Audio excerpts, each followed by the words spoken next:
Holy crap.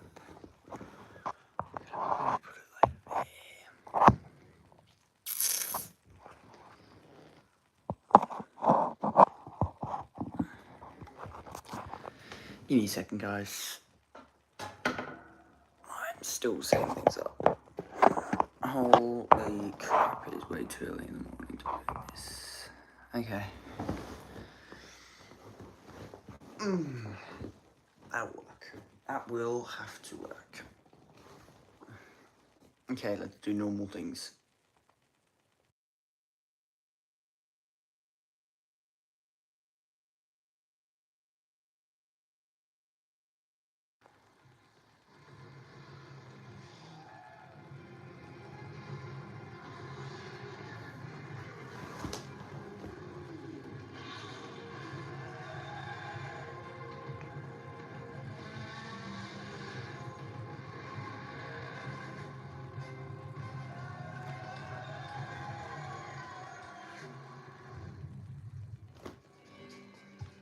What a day it's going to be at Mount Panorama. The Maguires Bathurst 12-hour begins here.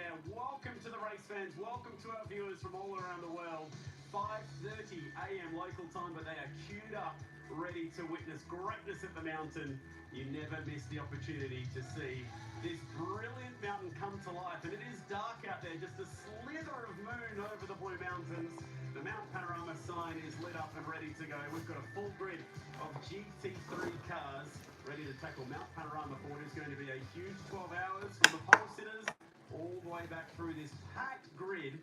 Garth Tander, there is a fantastic atmosphere, but it is dark out there. Very early time to be at the racetrack, Chad. Race start 5:45 a.m. local time, and it is dark, remains pitch dark for the first 30-45 minutes, and then as the sun crests over the skyline and you make your way out of McPhilmy Park across the top of the mountain, it is the most magic time to be driving a race car here. Well, luckily they're all going to start nice and slow and just ease their way into it, aren't they?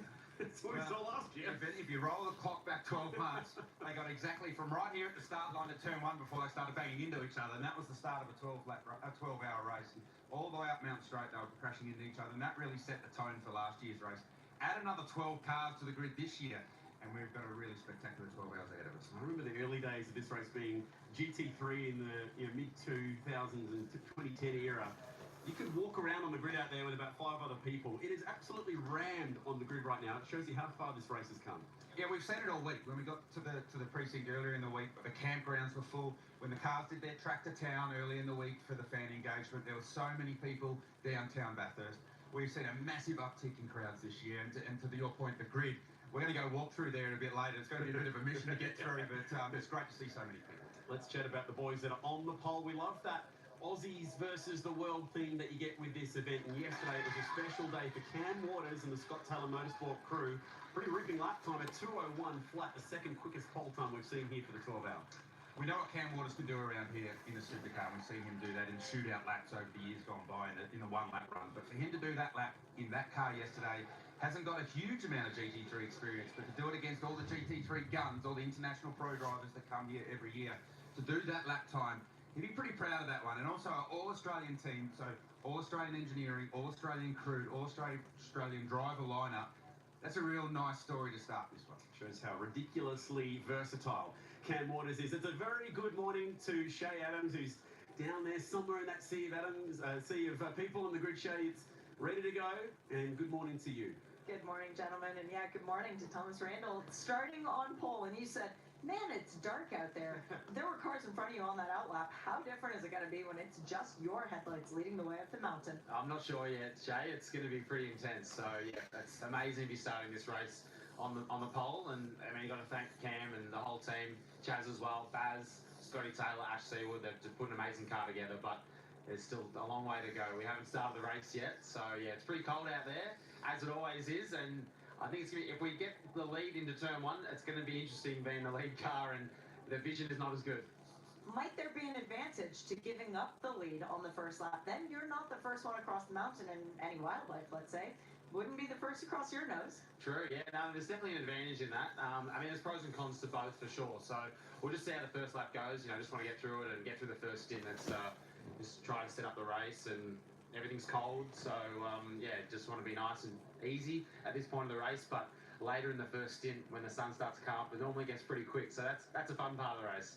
I hope you have a lot of fun today. Good luck, Tommy. Thanks, Shay. Enjoy everyone at home watching as well. Okay, so it is nearly time for race start here for the Maguires. Bathurst 12 hour. We're now going to head back down to the world feed with Garth Tender and Chad Nail. About half an hour, but the tyres have still got a fair bit of warmth in them. So what the drivers have done is ride the brake as heavily as they can to get to the grid to get a bit of residual heat and keep that in the tyres. So it'll be interesting. You watch how hard the drivers work on these laps getting started before we go green racing, just to try and get some tyre temperature in. Nicely done. All right, the grid is set. I'm excited. Garth's pretty excited. He's heading up to the commentary box, and that's where we're going right now. Richard Crail, John Hindhoff. Morning, boys.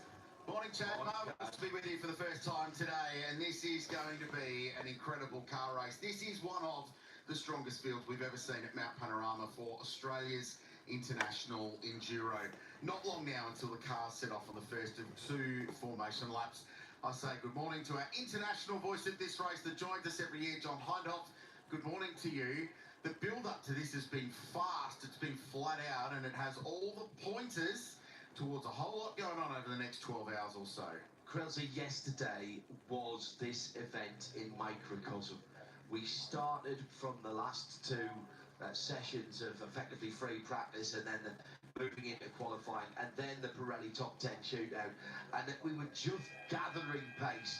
The waning crescent moon, just under 8% of light from the moon, and what lies ahead, somewhere close to 300 laps around possibly the most famous piece of tarmac in the Southern Hemisphere.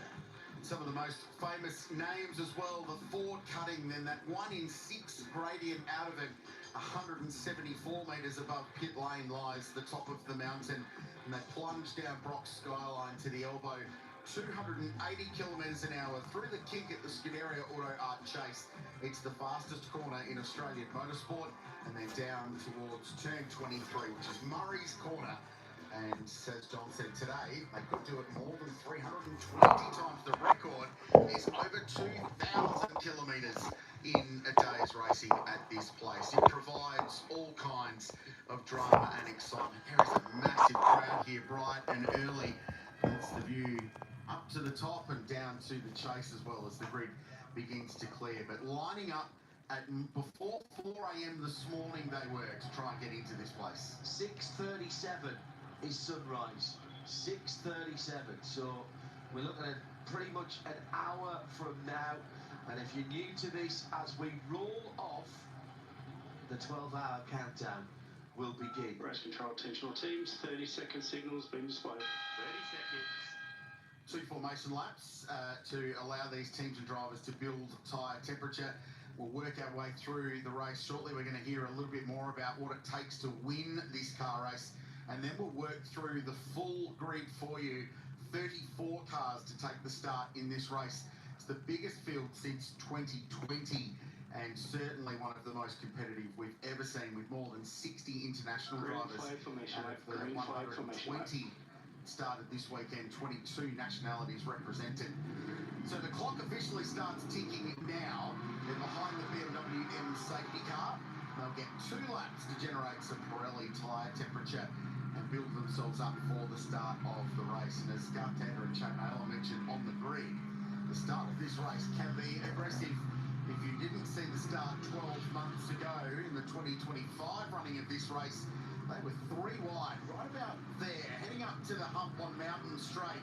And there was an Audi in the middle of a Mercedes-AMG sandwich, and it was getting pogoed around at the start. So they played for keeps early, and that set the tone for a very, very competitive day. So let's set the tone indeed from the Pirelli pit bunker for the first time. We go back down to Chad Naylor. Yes, love it down here, and so do the fans. It's a great spot to just come up to speed with how today is going to play out. We'll start with our race facts, the basics. things you need to learn as we head into today. We're going to finish it at about 5:45 p.m. local time. We're going to be looking for around over 300 laps. We got to 306 last year. We have ticked over 2,000 k's before. If we get there this year, it's about 322 laps to get there. Last year, 7 safety cars at the end of the race ran so fast and green towards the end. We should see more than that this year with the extra cars in the field. You can have 3 or 4 drivers per car. We've got multiple classes of racing. Now, you break the strategy down, not so much about fuel and tyres, but your driving time and managing that across the course of the day. The big ones to notice here, 5 hours and 40 minutes. It's the maximum driving time for your pros. The bronzes have to do a minimum of 3 hours, which includes an hour in the back half of the race. If we look towards the fatigue rules as well, this is probably the biggest one to watch out for today. The pros are not allowed to go more than 2.5 hours of continuous driving, and they'll get pretty close to that with 2 stints of driving and a minimum of 1 hour breaks between the stints. That's reasonably easy to manage. So what does all of this look like when you break it down for the team that won last year? So Bathurst, Sheldon van der Linde, Kelvin van der Linde. They started with Augusto Bathurst and they caught every single safety car in that BMW. They caught a few more later in the day, but you can check out the driver that's listed in black, Kelvin van der Linde. Only did a little bit in the morning and they saved him for later in the day, and they went bang, full tanks of fuel the whole way through. We believe the BMW won't quite be able to go 95 minutes this year at full tank, but that is a great way of looking at how they break this down and we're taking those safety cars, particularly with the slower full course caution speeds out there. How's the weekend played out so far? There's been few incidents on track, thankfully, so far. This is one of them. Sadly, on Friday, we lost one of our only 2 GT4 cars when the Kiwi Aston Martin went backwards into the fence. Contact with the Porsche, very hard spot on the racetrack, and it was a large enough whack to put enough energy through the chassis and take that car out of the weekend. Kai Allen was lucky that this happened going up Mountain Straight. Not so lucky for the Shannon signage there as that Bradley Parks way. That would bring out a red flag through qualifying. And they did get that car amazingly back on track, but it wasn't enough to put him into the top 10. Unlike this guy, Cam Waters, he has been oh so fast this weekend, sharing that car with Chaz Mostert and Thomas Randall is about to start it. 2:01.0, that was the pole lap, did it in flying style, beating the European and international stars this weekend and taking that Alan Simonson pole trophy. A great day of racing yesterday, and it's going to be a big day today. They're going to be starting on the front of what is a packed grid here for the Maguires, Bathurst 12 hour. Thank you, Chad. And there's some anticipation down in that Scott Taylor Motorsport Garage. The weekend they've executed so far has been outstanding all the way through. Lots of laps for all 3 drivers. Thomas Randall gets the job to start this race, the 29-year-old from Melbourne. That's his supercars full-time teammate. And finally as well, Cam Waters and Chaz Mostert actually get to share a car at Mount Panorama. They tried in 2015 in the Retro Bathurst 1000. Unfortunately ended very early. Big crash for Chaz that weekend, and the car ultimately did not make the start of the race. And that team, to show you the intent that Scott Taylor, who's put all this together, has. He's drafted in Barry Ryan to call the shots this weekend from a strategy and team management point of view. So there's some heavy hitters up and down this pit lane, but Scott Taylor has given his team the best possible chance to win this race, and the drivers so far have delivered. So the car's now on their second of 2 formation laps, and we're going to tell you where they're starting and indeed who is starting them, because these teams have 3 or 4 drivers behind the wheel. Here's how they line up. It's Mercedes AMG 1 and 2 for the 3rd time in 12-hour history, and it'll be Thomas Randall from pole on the outside. The 40-year-old German Maxi Goetz making his 8th start here will be fast. Lucas Doles, double winner, starts car 75. Matt Campbell, we heard from him, he'll be in the car later. Picarello starts the Porsche. There's BMWs and Lamborghinis in the field. Philip Ellis will start the number 6 Tagani Motorsport Mercedes AMG entry. The defending winners will come out of 12. If they defend, they win. That will be the lowest a winner will have ever started this race. Cracked brake disc for the BRM Audi. They're out of 17th. They thought they'd be in the top 5 based on car speed. So they've got some work to do today. And as we work our way through this 34-car field, there are some big names buried down in the field that are going to work their way forward. One of those is car 888, Mara Engel, Mick Grenier and Maxime Martin, who will start the GMR Mercedes AMG. They have had a really, really tough weekend.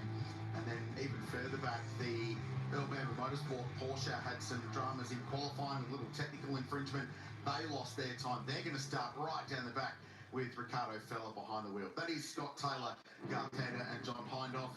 He has put his heart and soul and everything else, a lot of investment into this race. Can they deliver over the course of 12 hours?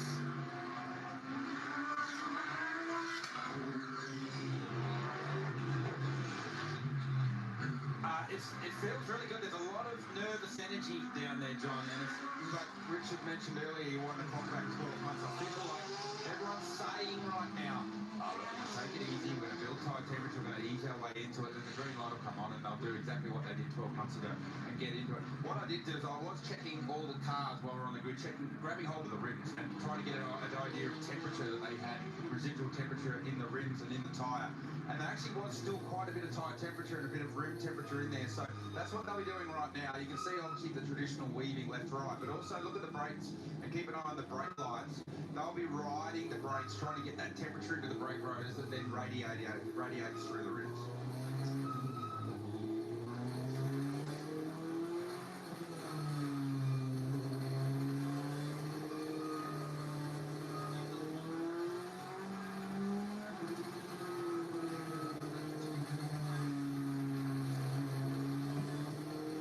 So the field behind the BMW M safety car, they'll stack up 2 by 2.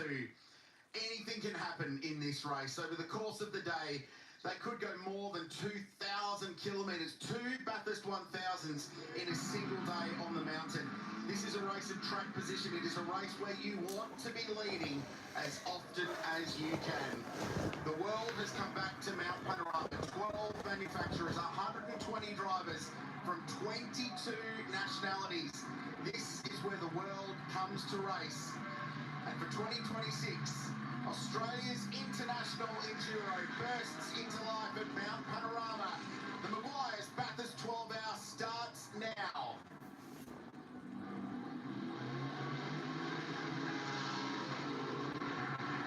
Maxi Goats on the outside. On the inside is Thomas Randall for Scott Taylor Motorsport, squeezing down. And once again, they're going back 2 by 2, maybe 3 by 3, 2 years in a row. And there's dramas in the background on the exit of turn 1. But what a start it is for 75. Lucas Knowles from the second row of the grid. He's going to try and rocket to the lead. There's still 3 wide. Up to Griffin's Bend for the first time. Mercedes AMG's fighting among themselves as they clear the way up. The Porsche's got some ground as well. Lucas Knowles went to the outside. It's actually going to cost him track position. Then Tom Randall's got through to the lead there, Grilsey, as he went up into Griffin Bend for the first time through the Ford cutting. In the darkness, incredible. The first vestiges of sunlight just beginning to break through in the distance. What a sight this is, God, Tander. Is there anything better in any world motorsport? I wasn't sure that they could top the run-up mountain straight for the first time that they did last year, but they managed to do it because they were 3 wide for 2 rows. There were 6 cars covering about 5 metres as they made their run up mountain straight, but ultimately it was Maxi Goats who got the lead heading into turn 2. It was a big start by Lucas Stoltz, and it was looking like he might have the lead as well. So we talked about how they were going to play themselves in it, they were going to take it easy, and yet again, it's a rule of about 150 metres before they threw that out the window. And that just tells you how important track position is in this race. We have 11 hours and 50 odd minutes left to go in this one, and they're already battling for track position. That's the view further back in the field. Bright headlights and bright LED tail lights. This 34 car field down Common straight for the first time. Good start, Maxi Goats. Set on the grid every single time he's been here. He has been given the job to start, and Craft Bamboo Racing will lead the opening lap of the 2026 Maguire's 12 Hour. Here a little moment further back. One of the Audi squeezing up the inside there. Almost looked like a little bit of contact. Down the inside goes the Arise Racing GT Ferrari. 1 racing lap down. Goats, Randall, Picciarello in the Porsche upper spot. Augusto Farfus, defending winner in car 46, upper spot from BMW. Chris Haase as well in the Audi. Lucas Stoltz has dropped 3 positions on the opening lap. Was brave, as Garth said, it didn't pay off in the end for car 75. Chris Mason, the Ford Mustang GT, on debut is 7th, double winner, the German. Great to have him back. Then it's Marco Mappelli in the Lamborghini, then it's Kelvin van der Linde.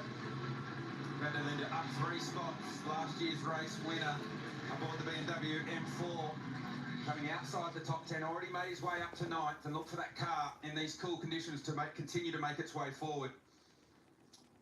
The other point that you made on the grid was Sergio Perez starting that guy Belmont Racing Car from 8th position, an AM driver against all the pros, and he has had a very sensible opening lap, which I imagine would have been the discussion. His 16th just settling into a groove. Yeah, there was a fair bit going on while you were keeping an eye on the front of the grid as they exited turn 1. We all had eyes on Stoltz to the back half of the grid, and there was a bit going on in the back half as well, so I do wonder whether maybe Sergio just being with that conservatism at the start of the race, and a few of the pros taking advantage of that, getting a bit of a run on him. So you're right, it's important. He's done the hardest bit now, is getting through that first lap without getting any, hopefully without getting any significant damage.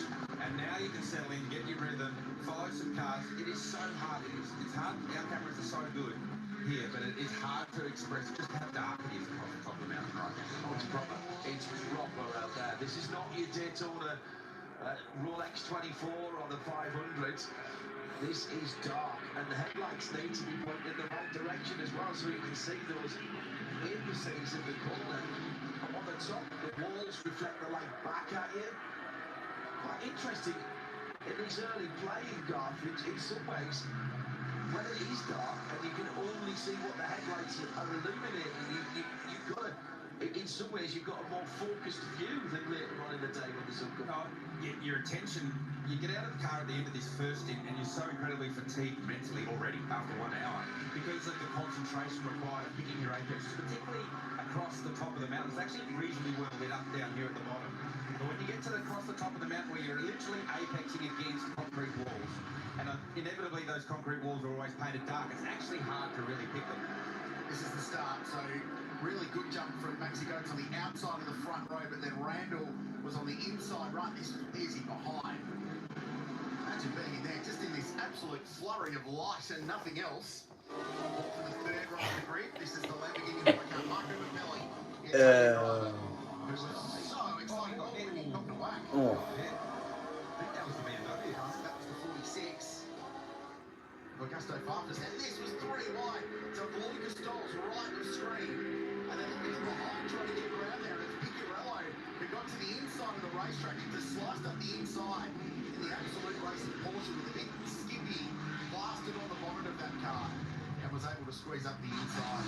Look how much dust was getting thrown up there as well. God, we forget that this is a public road for most of the year. And the road's been closed all this week. There's nothing run on it overnight other than people walking up it, so there has been dust and debris settling on the circuits. And that'll be a big thing as the race progresses, as the car's getting offline, the marbles and debris and tyre pickup. So you don't want to wander too far offline at any stage of this race, because you instantly lose a lot of grip, and that was a pretty graphic example of the dust and debris that gets kicked up when you do go wide. Good. Even though it's like 6 AM, you know, it's fine. That's the wake-up call, isn't it? As they fly through into the Scuderia Auto Art chase at 280 kilometres an hour. Oh, and there's some side-by-side stuff going back further down in the field as well.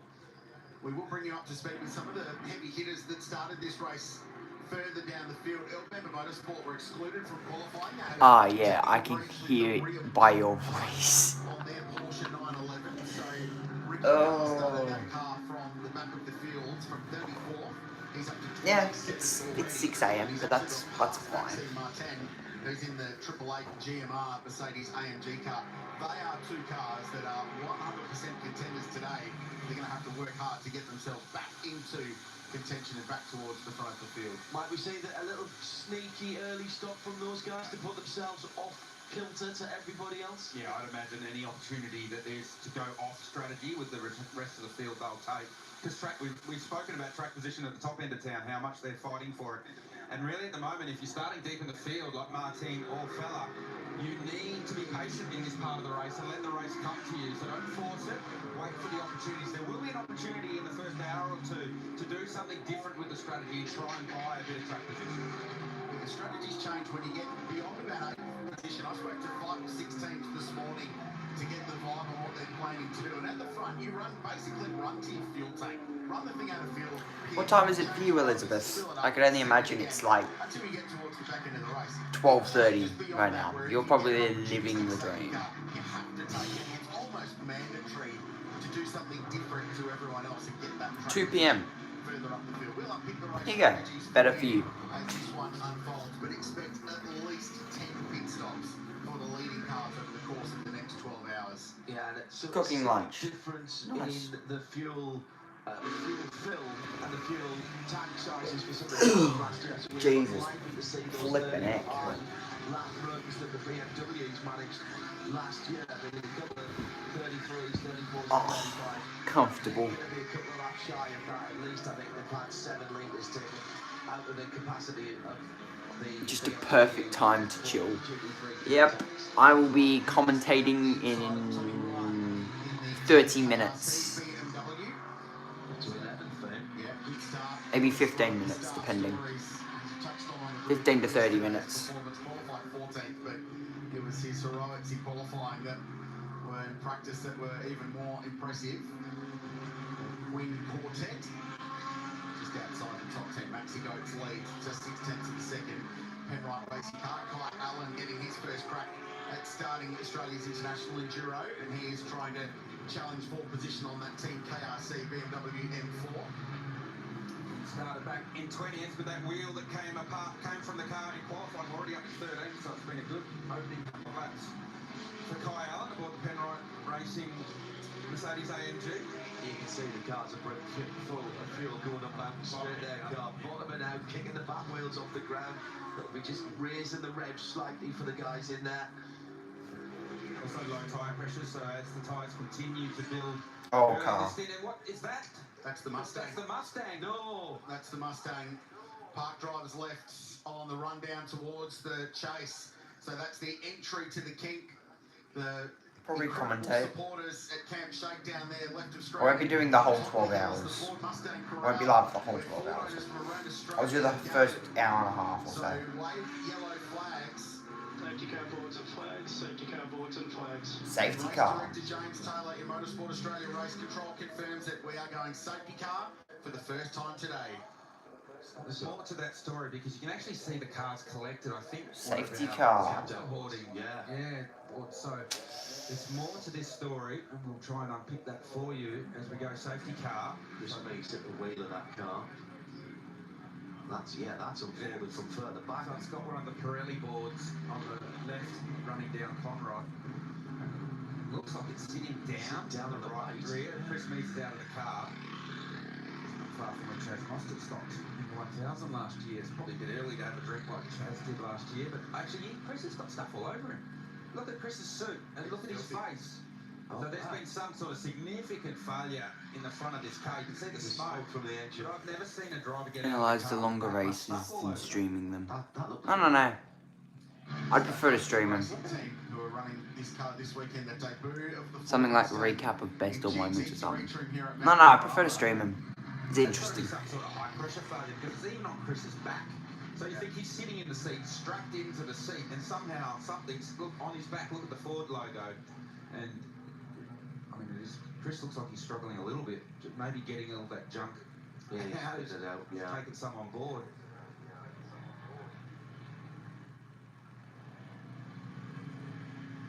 It's a bottle of water stat. Yeah. Space. So recovery teams on their way. Field condensed behind the safety car. The procedure is the moment the safety car is called, teams will get into the speed limiter to slow the field down. Rob Feeney watching on from pit lane.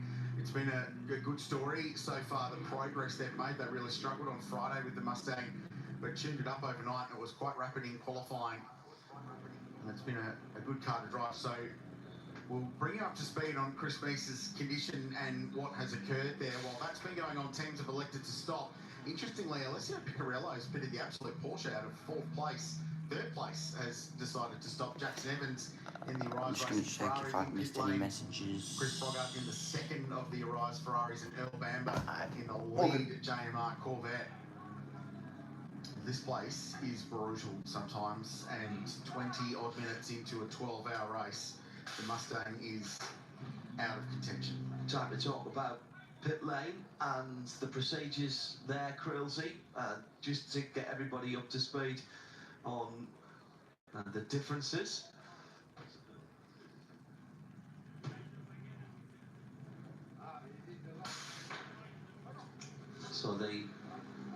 transit time is 80 seconds from pit in to pit out. So that's why cars are sitting. SBS Heart of Racing, they're only coming together this year in terms of their racing programme for SBS and Ian James's Heart of Racing team. So if you're seeing cars sitting there not doing very much at the moment, that's because of the 80 seconds. As soon as you do a driver change, I'll put the fuel probe in. It's got to be an 80-second transit time. Yeah, so the cars haven't burnt a lot of fuel yet, so they're not, the fuel rigs are not sitting on, and you're probably not going to change tyres. You're going to double stint your tyres. So effectively, to your point, John, they literally will come in, top up the fuel, take 5 to 10 seconds, and sit there for 70 odd seconds. Yeah. While they wait for the minimum pit stop time. The general rule of thumb when you get a safety car this early in the race is you generally only pit when you've used half a tank of fuel, particularly when you're at the front of the field. So these cars that have come in are trying to buy track position in about an hour's time. That's what they're doing. They're starting to project forward into the race. So that's what a majority of the second half of the 10 have done. So early damage early for the Ziggo Sport Tempesta car. This has been run by ARGT. That's the little pod in the front clip of these cars where the spotlights basically mount in the Ferrari. So there's been some front to tail contact there. It's good to see Measy talking to Team Medical Australia and in better spirits now than he was initially, and recovery medical teams on the scene. Let me quickly run through the cars that have stopped, Rosie, while we unpick what's going on. We've got the rollback there as well. A huge disappointment for Chris and the rest of the full team. So the 268 Audi came in. Mark Ross has taken that back out. Oh, Bamba in the number 2 Chevrolet Z06 Corvette. The Pro Class in and out the pit lane. Jackson Evans in the Ferrari number 26 in and out the pit lane. Ricky Fella in the Earl Bamba Motorsport Porsche 911 number 61. Jonathan Waite in the Ferrari 296193. We saw that one.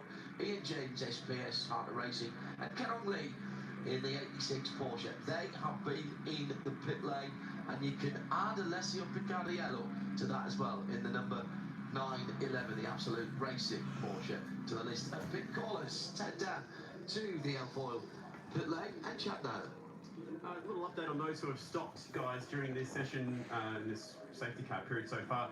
A lot of the Pro-Am teams have elected to stick their AM guy in this part of the race. It's a little bit more calm than it was in the early part, so get some of those hours ticked off, particularly in the bronze class. Kenny Habul is standing by, suited and booted, ready to get into the 75, but they didn't elect to actually stop in that first chance, and a lot of the All-Pro teams just topped up on fuel. Also, the BRM Audi had a damage in the right front corner as well, guys, so there's a few guys carrying scrapes, and one of them was the BRM Audi, but they were able to fix that with a bit of race tape. Yeah, thanks, Chad. It's worth noting, talk about strategy. Last year, the race was decided in essentially 20 minutes of fuel. It was decided right at the end, as Sun Energy One does come into pit lane. So they've waited an extra lap. It's going to cost them track position early, but they've decided to come in to put Kenny Habul in that car. And to Chad's point, the idea is if you can tick off some of the bronze driver time under a safety car especially, that's a massive win for your flexibility later on in the race. The point on fuel, this race was won on 20 minutes of fuel last year. The Arise Racing Ferrari was 20 minutes short of making it to the end. We're 25 minutes into the race now. These are decisions you make now that could pay off later on. Back down to L4 pit lane with Shay Adam. And Dennis Olsen. Dennis, this is not what Ford fans around the world were hoping to see. When we talked on the grid, we were very optimistic. It seems that the mountain has decided this is not going to be the day for Ford. No, unfortunately, we had an animal on track and hit it in 250 kph. Luckily, VC is okay. We can see that, yeah, he was for sure impacted by that. So I'm glad he's okay. That's the main thing. And very unfortunate that we cannot show the performance of our car here. But yeah, what to say? We have to come back next year and try to win. Exactly. It's more incentive for the future and building up. What sort of emotion have you felt from the fans bringing this Mustang GT3 to the mountain for the first time? It's been great. It's been great. I mean, we feel so welcomed here in Australia with our Ford, and yeah, it's a shame. We're sorry that we cannot show the car more for all the fans and hearing the roaring V8, but yeah, we have to come back, and we loved it here. The track really suited the car well, so yeah, we're just gonna look ahead and yeah, try to come back next year. Thanks, Dennis. 2019 GCC champion and Bathurst 12-hour winner, Dennis Olsen. Thanks, Shay. And as you said, obviously going to have to come back now to prove what that Mustang can do, because it's been reasonably potent as they've developed it and understood it and unpicked it over the course of the weekend. So unfortunately, racing at this place comes with some challenges, and the wildlife can present that. It's worth mentioning that the Bathurst Regional Council do an enormous amount of work to try and prevent that. There's loads, miles and miles of temporary fencing that gets put up before each event here on the mountain, and then there's sweeps regularly throughout the morning before the start of any track activity here to make sure it's clear. But kangaroos can do things, wildlife can do things, and get places where you least expect them. So unfortunately, that is part and parcel of racing at this place. SPS Heart of Racing back in for some running repairs as well on the right hand front. Meantime as well, it looked like the 111 Darren Curry IRCGT car was struggling going out the back. He might have just been waiting for his 80 seconds to be elapsed. Oh, this is the Ferrari on board. Oh, so they're reacting to the yellow flag.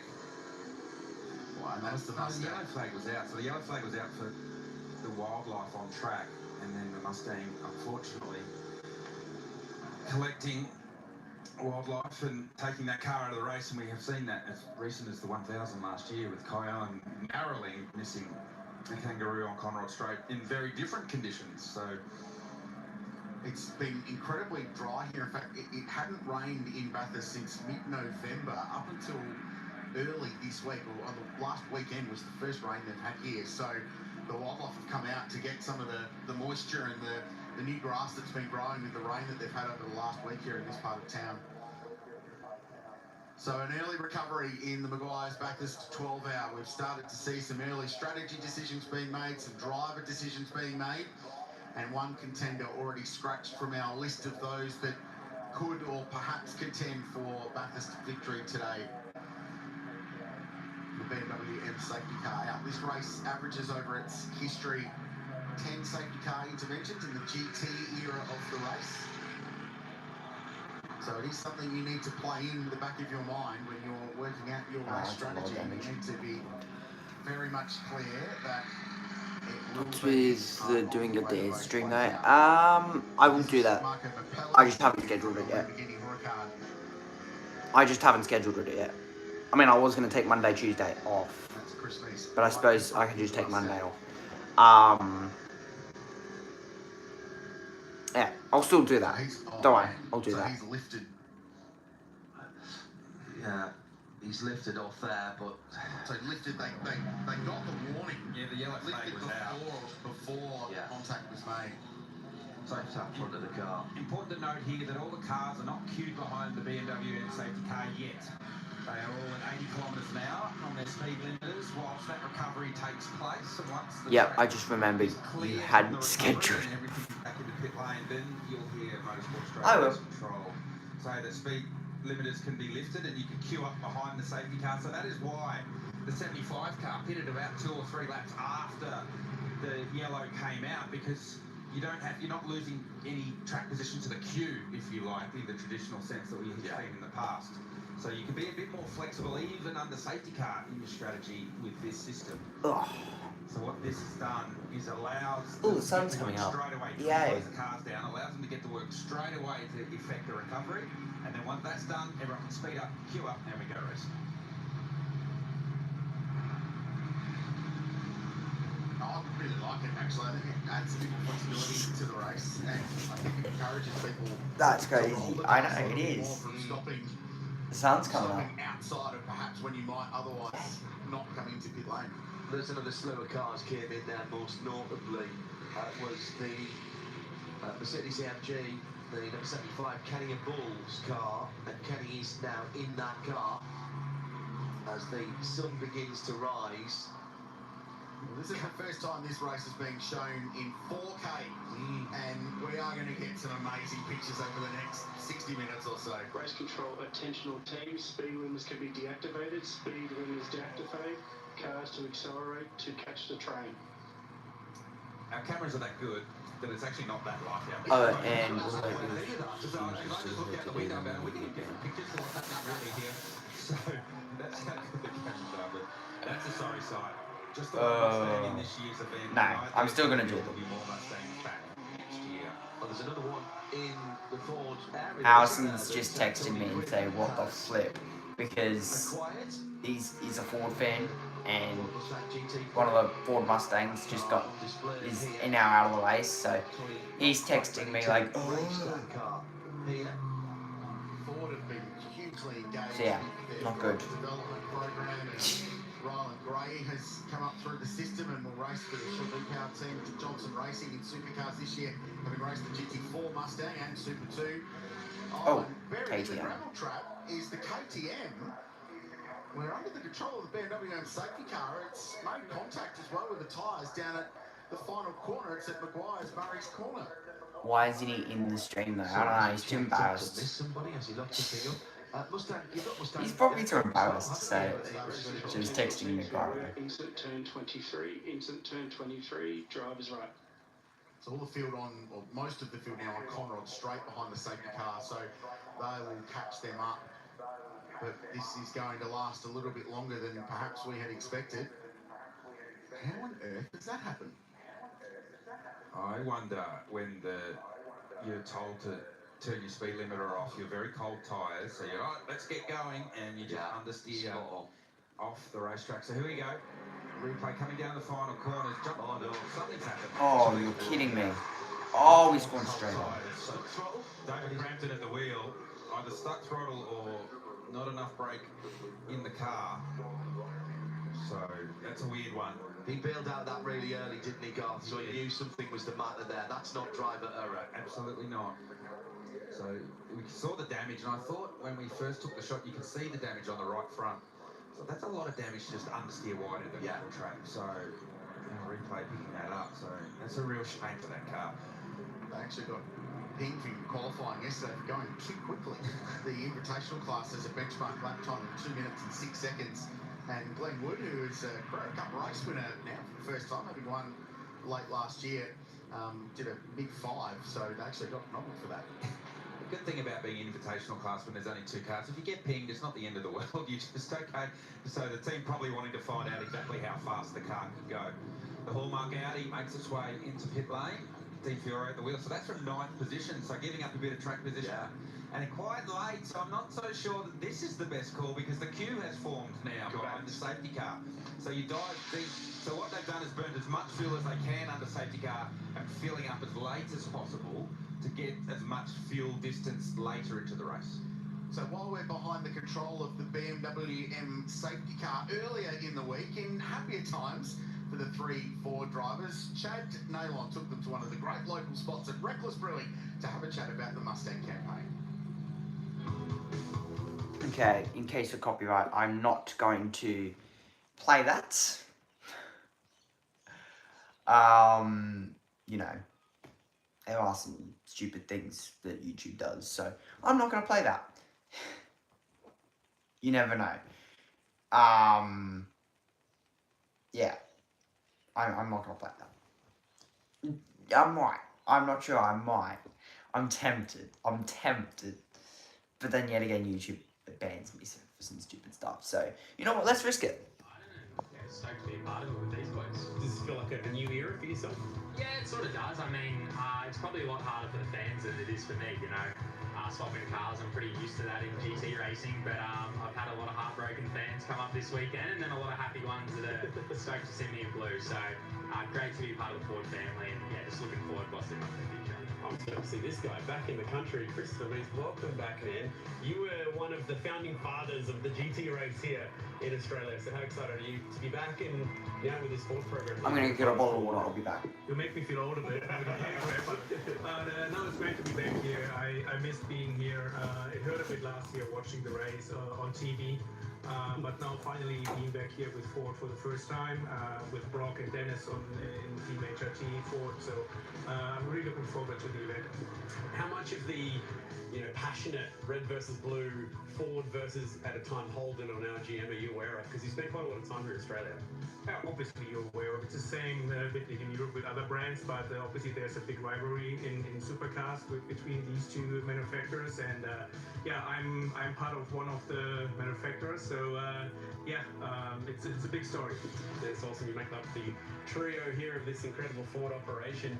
You have experience here, but very different configuration of car with the engine in the back. So can you talk us through the technical differences between the Mustang and the other brands that you've driven for? Yeah, it's obviously a really good car. Coming here, it's going to be exciting for us the first time bringing our roaring V8. It's going to be great. We got good power and a good solid base in our car. Hopefully the car is going to treat us well this weekend. It's going to be new for all of us, and we're super excited. It's been a while, Chris, as you mentioned, since we've seen you here in Australia. Can you just tell us a bit about what it's been like with a huge change in your life and moving over to the Blue Oval? Well, I spent 15 years with a different manufacturer, and now since 2024 I'm with Ford. So when I signed with them, I was hoping they'd come here one day. I was hoping for last year already. Finally, it happened now this year. I just look forward to do the first lap around Mount Panorama. Now, guys, obviously you've got eyes on the prize this weekend, which is driving the race car. So it'd be remiss of me to not hand you out the beautiful BX Lager from Jared and the crew down here at Reckless. You might have to save these for Sunday night. Thank you for coming down here to Reckless Brewing, and I hope you enjoy these. Maybe after the top step on Sunday. Thanks, boys. Thanks, Brad. Thank you. I'm back. Well, possibly that delicious BX Lager might be cracked a little bit earlier today, unfortunately, for the Ford Racing trio. What a massive disappointment for that team with all the energy that's been put in. That's a good sign that David Crampton has jumped out of the KTM. And I didn't get This was banned. one of the stories of the race last year, because David had thrown everything he had at getting this car not just to the finish of the race, but trying to win his class. And last year they did it, and he threatened to retire the car after that, but the lure of Bathurst dragged he and Trent Harrison and Glenn Wood back in. And I wonder maybe if perhaps should have been parked up in the garage under lights as a testament. Unfortunately, that car will be out on the Maguire's Bathurst 12-hour as well. So 2 cars down out of the 34 that started. Still got a few 40-minute mark. Sorry, Chris. Still got a couple of cars to jump into pit lane. The high-class Porsches just popped in. Alessio Picariello in the absolute Porsche, the number 9 And I've got car. water. He's the driver and team combo that are furthest up the timing and scoring, who have made a little splash. But he was one of the early ones in. This is interesting now. Ian James has been through the pit lane 3 times now in that number 27 Heart Racing SPS car. They were working on the front end of that car, so they've dropped all the way back down outside the top 30 now. But of course, the key thing is all that work that's been done, that remedial work that's been done, Gav. They haven't dropped off the lead lap. Yeah, that's exactly what I'd be doing if I was in their situation, is going to work. I'm actually surprised we haven't seen the Ferrari, Ziggo Sport Ferrari, because that had more damage than what we're seeing from the Heart of Racing Mercedes. So while you're under safety car here and you're at the back of the queue anyway, you might as well make the car as good as you can make it. Take this opportunity under the BMW and safety car to make your car as good as you can, because you might not get another chance today to do that, given the nature of how fast this race is in the second half. Well, and it changed so quickly here as well. Cast your mind back 12 months. The first 7 hours of the race were quite easy from the safety car point of view. And then the run to the green flag was the second longest green flag run in the entire history of the race. It was almost 4.5 hours, absolutely flat out as the race settled itself down. It was awesome. And that allowed that strategy stuff that we've been talking about to play out as well and get the quite compelling finish that we had. So it really can change. The rhythm of this race changes so quickly over the course of the day. You can go for periods where there are quite a lot of safety car pauses into these really long green flag runs. So you have to be very adaptable the way you manage your race. As it is, Maxi Goetz has managed opening part of this race extremely well. So he and Craft Bamboo Racing driving into that beautiful sunrise lead the way. And Thomas Randall in second place. Christopher Haas at third in the Audi now. Then it's BMW's Augusto Farfus in fourth position, the Brazilian. Marco Mappelli up to fifth in the Lamborghini. Kelvin van der Linde from outside the top 10 in sixth position in the BMW, running that beautiful tribute art car livery to a quite famous BMW art car painted by Aussie artist Ken Doan in the late 1980s. Philip Ellis started car number 6, that's the Tigani Pro Mercedes AMG. Ryder Quinn inside the top 10. Tony Ruan, also for Team KRC, and Kai Allen, with all the pit stops in front, has worked his way into the top 10 for Penrite Racing as well. What a morning. Great morning. Heading for a top in the low 20s today, 24 degrees. There's no rain in the forecast. There was earlier in the week, but it's cleared up. Real gentle breeze predicted today as well. A stunning day in this beautiful part of New South Wales. Had any rain in these parts, talking to some of the locals since November, and then last weekend 45 plus millimetres, so a couple of inches of rain last weekend. That's why everything is so green around the parks. We had the council, the Bathurst Council, out doing the verges and the hedges. Looks an absolute picture around here at the moment. Crowd up at the Scuderia Auto Art Chase bright and early on Sunday morning. More than 2,700 campsites completely sold out for the event this weekend. All the VIP and corporate hospitality completely sold out for this weekend. The interest levels in this race in Australia and globally absolutely skyrocketing. It's been building for a long time since the pandemic pause. And boy, it has been a massive weekend in Bathurst. Even on Thursday, the track to town, which is the parade where we take the cars and we literally drive them down to the centre of Bathurst. There were a whole bunch of expensive new cars registered temporarily for a day in the state of New South Wales. They all get a Where are you sitting, Harrison? for the day to be able to drive down.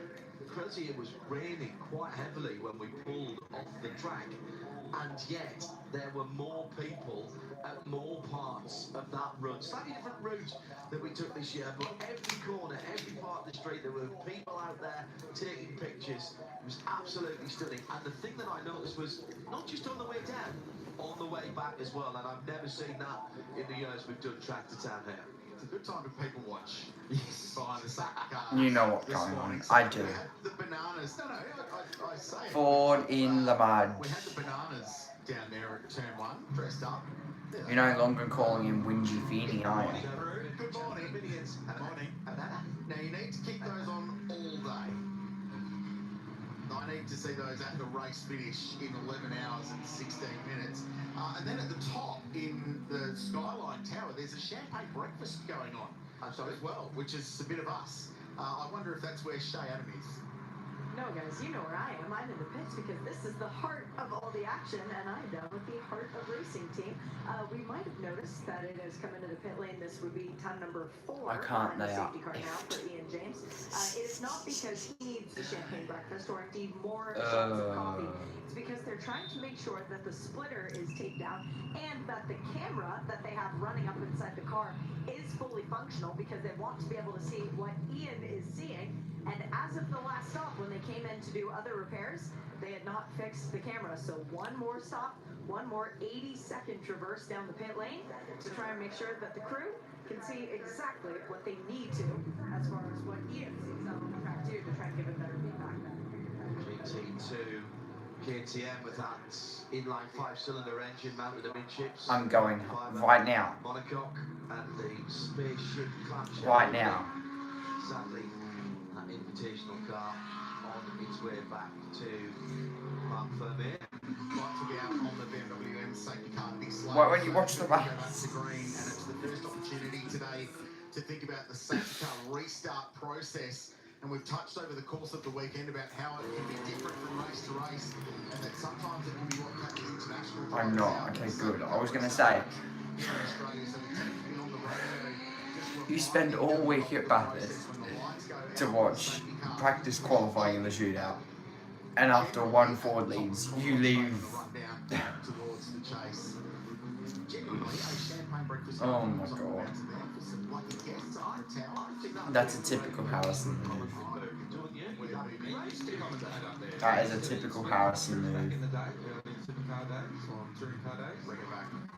Well, I figure our invite to the champagne breakfast got lost in the mail or something. Yeah, so yes. we'll have to fix that for next year. But lights out on the BMW M safety car, and that will be the cue. You can see as it comes out of Forest Elbow and makes its way down Conrod Straight. Driver's still weaving. You can still see the lights flashing. Once those lights go out on the BMW, you have to stop weaving.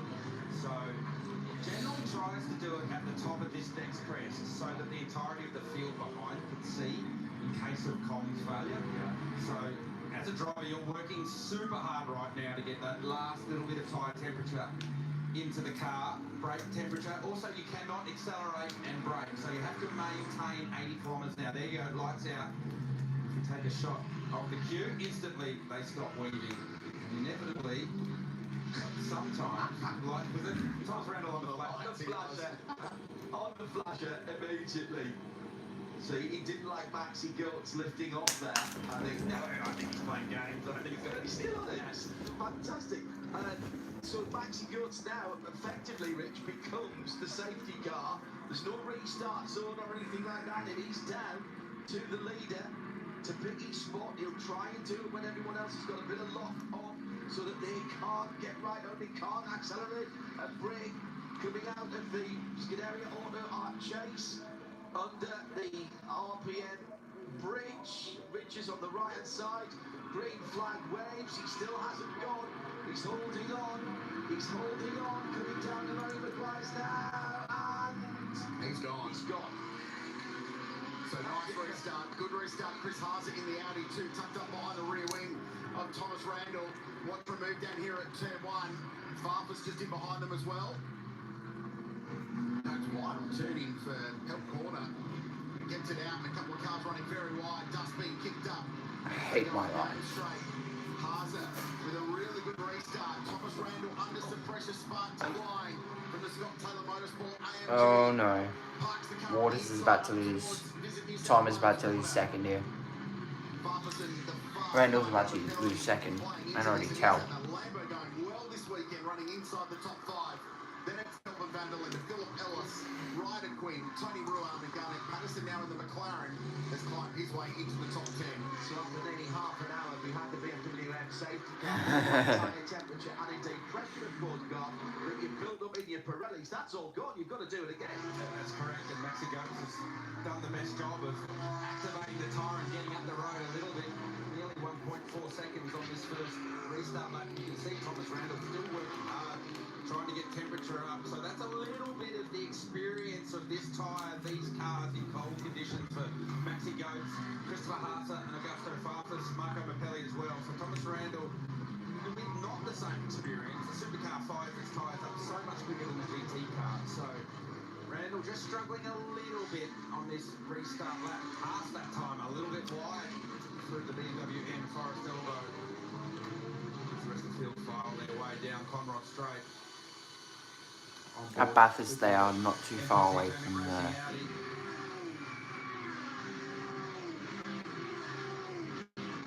waiting, you know. I think we're supposed to be talking about that happening. We're all just opening our Not too far away from home. It's like a 4-hour drive, Harris. It's far. We're at Bathurst, Lithgow, mountains, so I'm going home. Now? Wow. Are you packing up now? The iconic part of this race globally is the sunrise shot taken from the top of the mountain looking down over the Dipper and this beautiful part of New South Wales stretching out towards the mountains. If you get a bit of cloud in the sky, it's just absolutely glorious. Still the cars were very, very low and very heavy, with some cars having topped up again. Keep crying, keep crying. In 14th position, be a good boy. The number 9 Porsche.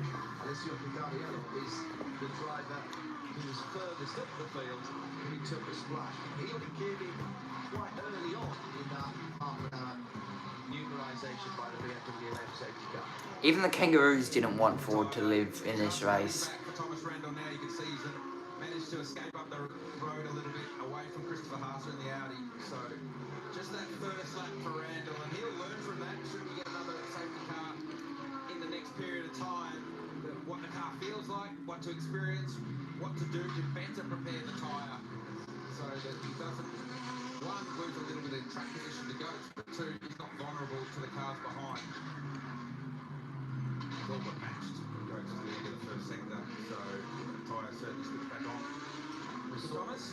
Yellow flag. We saw Kenny hit twice, so he stopped again just to top off the Sunday Energy One 75 Express car. That was while Ian James was in the lane, part of racing by SBS. So they're buried down the field a little bit now for 75. Similar story for Karen Lee in the 86 Porsche as well. That was 2 splashes of fuel. Just looking at our timing screen, everyone, nearly every car did a personal best across the top of the mountain on that lap. So sun's coming up, tyres are coming up, drivers are coming up, and we're going to start seeing some serious lap times over the next 30 minutes. And I mentioned at the head of the show, now that the sun's up and there is enough natural light, this is the best time to be driving in the race. Here's a pass, Tony Ruan, a little bit wide on the entry into the final corner, and it opened the door for Kai Allen. But the BMW got pretty good drive out of the corner and will hold on to that spot. But he's got the freight train behind him. The Optimum Motorsport McLaren 720 SGT3, that's the orange, papaya car that is in that Hello. train. Good. Great to have McLaren back into the presence. And then the first of the Corvette, which is the 99 car, brand new chassis for this race, has been driven by Jordan Love.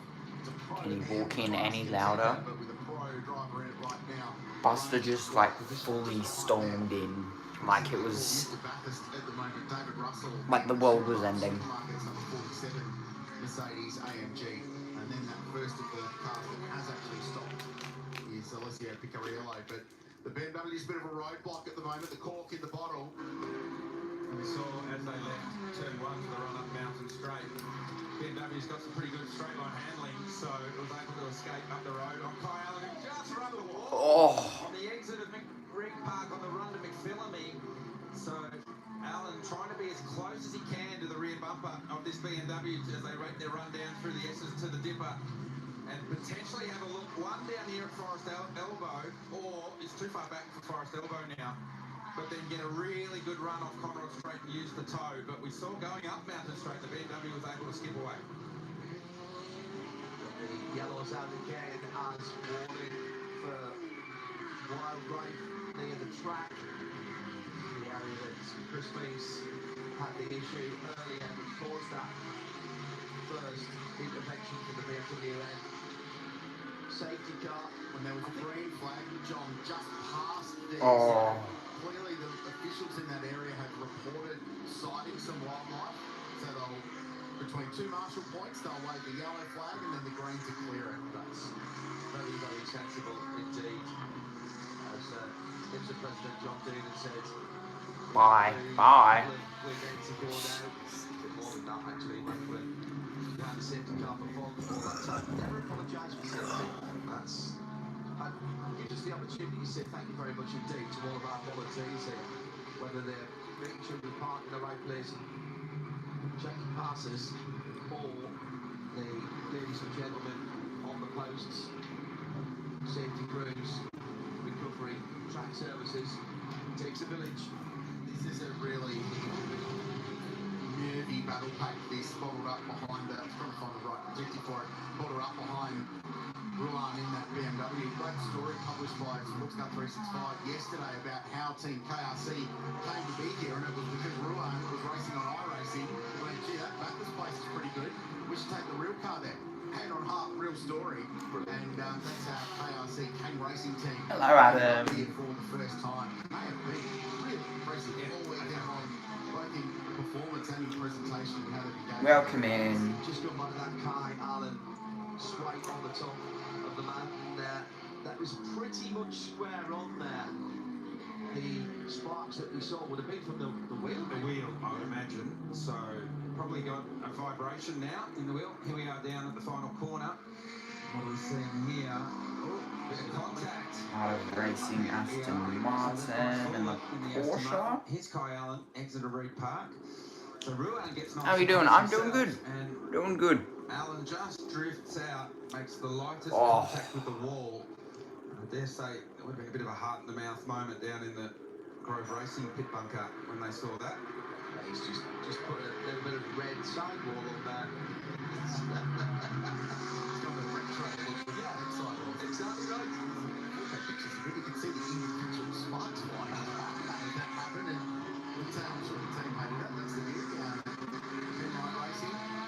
Sun is up. Sun is up. To share this car with the young supercars as there's Brenton Neath, pretty relaxed, sitting on the lounge, headset on. He's been relaxed, but he's been very fast this week, hasn't he? Probably turning his fastest laps ever at the moment. No, he said, I went and spoke to Brenton after he did 3.5 in practice, it was super fast. He said, is that the fastest you've been? He goes, no, I did a 3.3 on brand new tyres, light fuel, and that was on old tyres and full fuel. I said, well, I think your 3.5 is better than your 3.3. So, good job. Great start to the weekend for Brenton. We saw Brenton chilling on the couch, Gus, so I figured I'd come and get a quick word from him. Kai's pushing the limits and learning about this level of racing at this time of day right now. Yeah, he's just brushed the fence, which normally I wouldn't care about. When I have to drive the car after him, it makes me a little bit nervous. But no, he's doing a great job. I can't believe how calm he is. He's never done this before. He's never driven in the night. And it's just normal for him. So it shows we've got the right driver in the car at the moment. Did he report any vibrations? No, I think he was hoping we didn't see that, but we have an in-car and he was on TV, so we see everything. And In 4K as well. I'll have a chat to him when I get back and see if he admits it or not. Now, yesterday we did see the wheel come off the car. I imagine you guys investigated why. Did you get to the bottom of it? Yeah, it seems that there's a procedure with the AMG that's different to the supercar, and the boys had done the wheel up, but it wasn't quite seated. It was a bit of a false seat, so that's a learning for us overnight. We're lucky it happened yesterday and just out of the pits. So yeah, I mean, we're an experienced team, and the guys have done it incredibly good, but there are nuances with each individual car, and I think the material of the wheel is different in AMG to the supercar, so we'll probably take that learning back to supercars with us and keep building our systems to make sure that we're as robust as we can be. Thanks, Brenton. Have fun out there, mate. Yeah, thanks. I'm happy watching at the moment. Chad, you're not leading that catch for a little while, are you? No, pretty comfortable actually. Might just chill out with Brendan for a bit and flip the rest of hours of coverage to go from here. It's pretty comfortable. Get a few coffees for the rest of the day. I reckon Shane can cover the other 33 cars. Catering while we're at it. Well, one of the joys of this style of racing is that these different makes and models all produce their speed. Adam, you linked up yet or not? But right now, Kai Allen hates that fact because all the bits where he's fast, he can't get by, and all the bits where the BMW is really good, which is in straight line handling and punching out of slower speed corners especially, it makes life very challenging. Hence why he's been bottled up behind Ruan in the KRC entry. And he's got this freight train behind him with Patterson, Love, Picariello, Maxine Martin is in there now, and they've got David Russell not far behind them. Are you on the phone now and saying, patience? Oh, yeah, absolutely. Yeah, you are. And that's not just to Kai Allen, but it's also... Did you ask? It was hard to hear, lol. Are you linked up yet? Picariello right here loving life because he's full of fuel and just sitting in, just waiting, and he can be saving fuel right now, so lifting and Linked coasting up with like the stream and all that.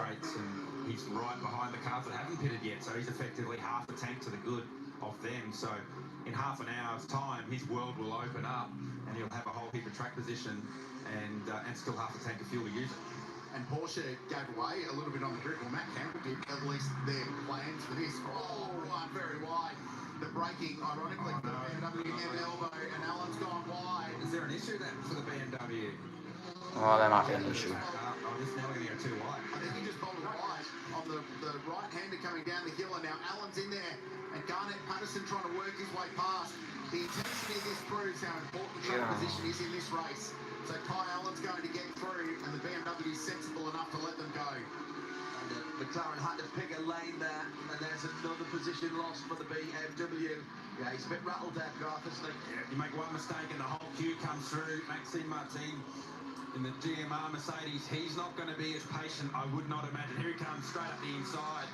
Gets the job done, so Ruan just wrong-footed at the elbow, and you can see how much... Are you watching it live or are you on a delay? I don't have it on yet because my grandpa is watching TV. Watching it live. No, he thinks better of it, so he has to now engage patience mode because we know that BMW is super fast up the mountain. Live. It's a torque, hasn't it, getting out of the slow speed corners? Turbo. So here Ruan just really wide, gathers it all back up, and Allen inevitably finds himself on the outside of the elbow where you don't want to be. And I thought right here maybe there was an issue. He was very respectful there because he didn't go bang on the racing line when he stood the Penrite car up in the middle of the corner. And then you can't really bump draft in a GT3 car, so Garnet Patterson was trying to choose a lane, which one's going to be fastest, right, and eventually followed Kyle through Still down when he's Conroe. done with the show. One moment Okay, how much it can it'll cost you here. it's a 12-hour race. Part of the It track. will still be on. Taking this gap at the lead, I'll be live for another hour, when we restarted, about an hour and a half 2 seconds ago, probably. the gap to second was 1.4 seconds. It's down to 3/10. We don't really need a time. You can see how much Thomas Randall's closed in on Maxi Goats. Pace starting to build, Garth. Ironically cleared now of that traffic. Kyle has just gone purple in the first sector, so he's oh, thank goodness I've got clear air, I can press on. Last time I Philip Ellis was running in 7th place at the Tigani Mercedes AMG, 203.8 on lap 17, so Yeah, that is some quick pace there. Yeah, the cars now are now starting to build a bit of a rhythm here in this early phase of the race. Bit of a commentary change now. I'm commentary. Now that was really cringe. It was probably the cringest thing I've done ever. Yeah, I'm now on commentary for the next about hour now. So yeah, should be fun.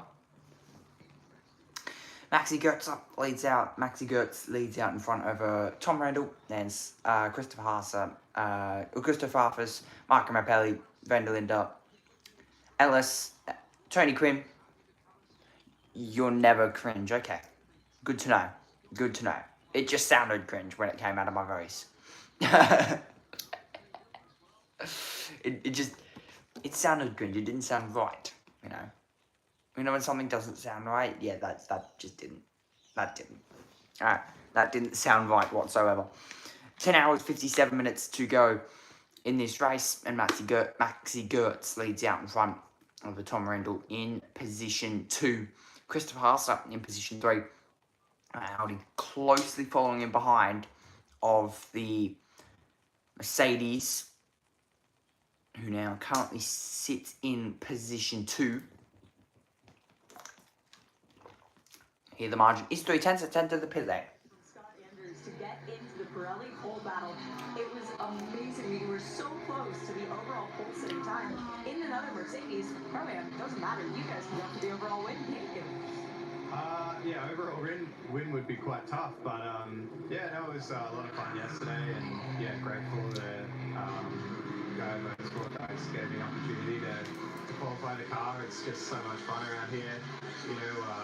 Low fuel, few tyres. It's one of the best feelings ever in racing to go flat out around the mountain. And a GT3 car is just so much capability, like so close to being flat over the top, which is just mental in a sports car. So yeah, a lot of fun, and just great to be back in the home country too.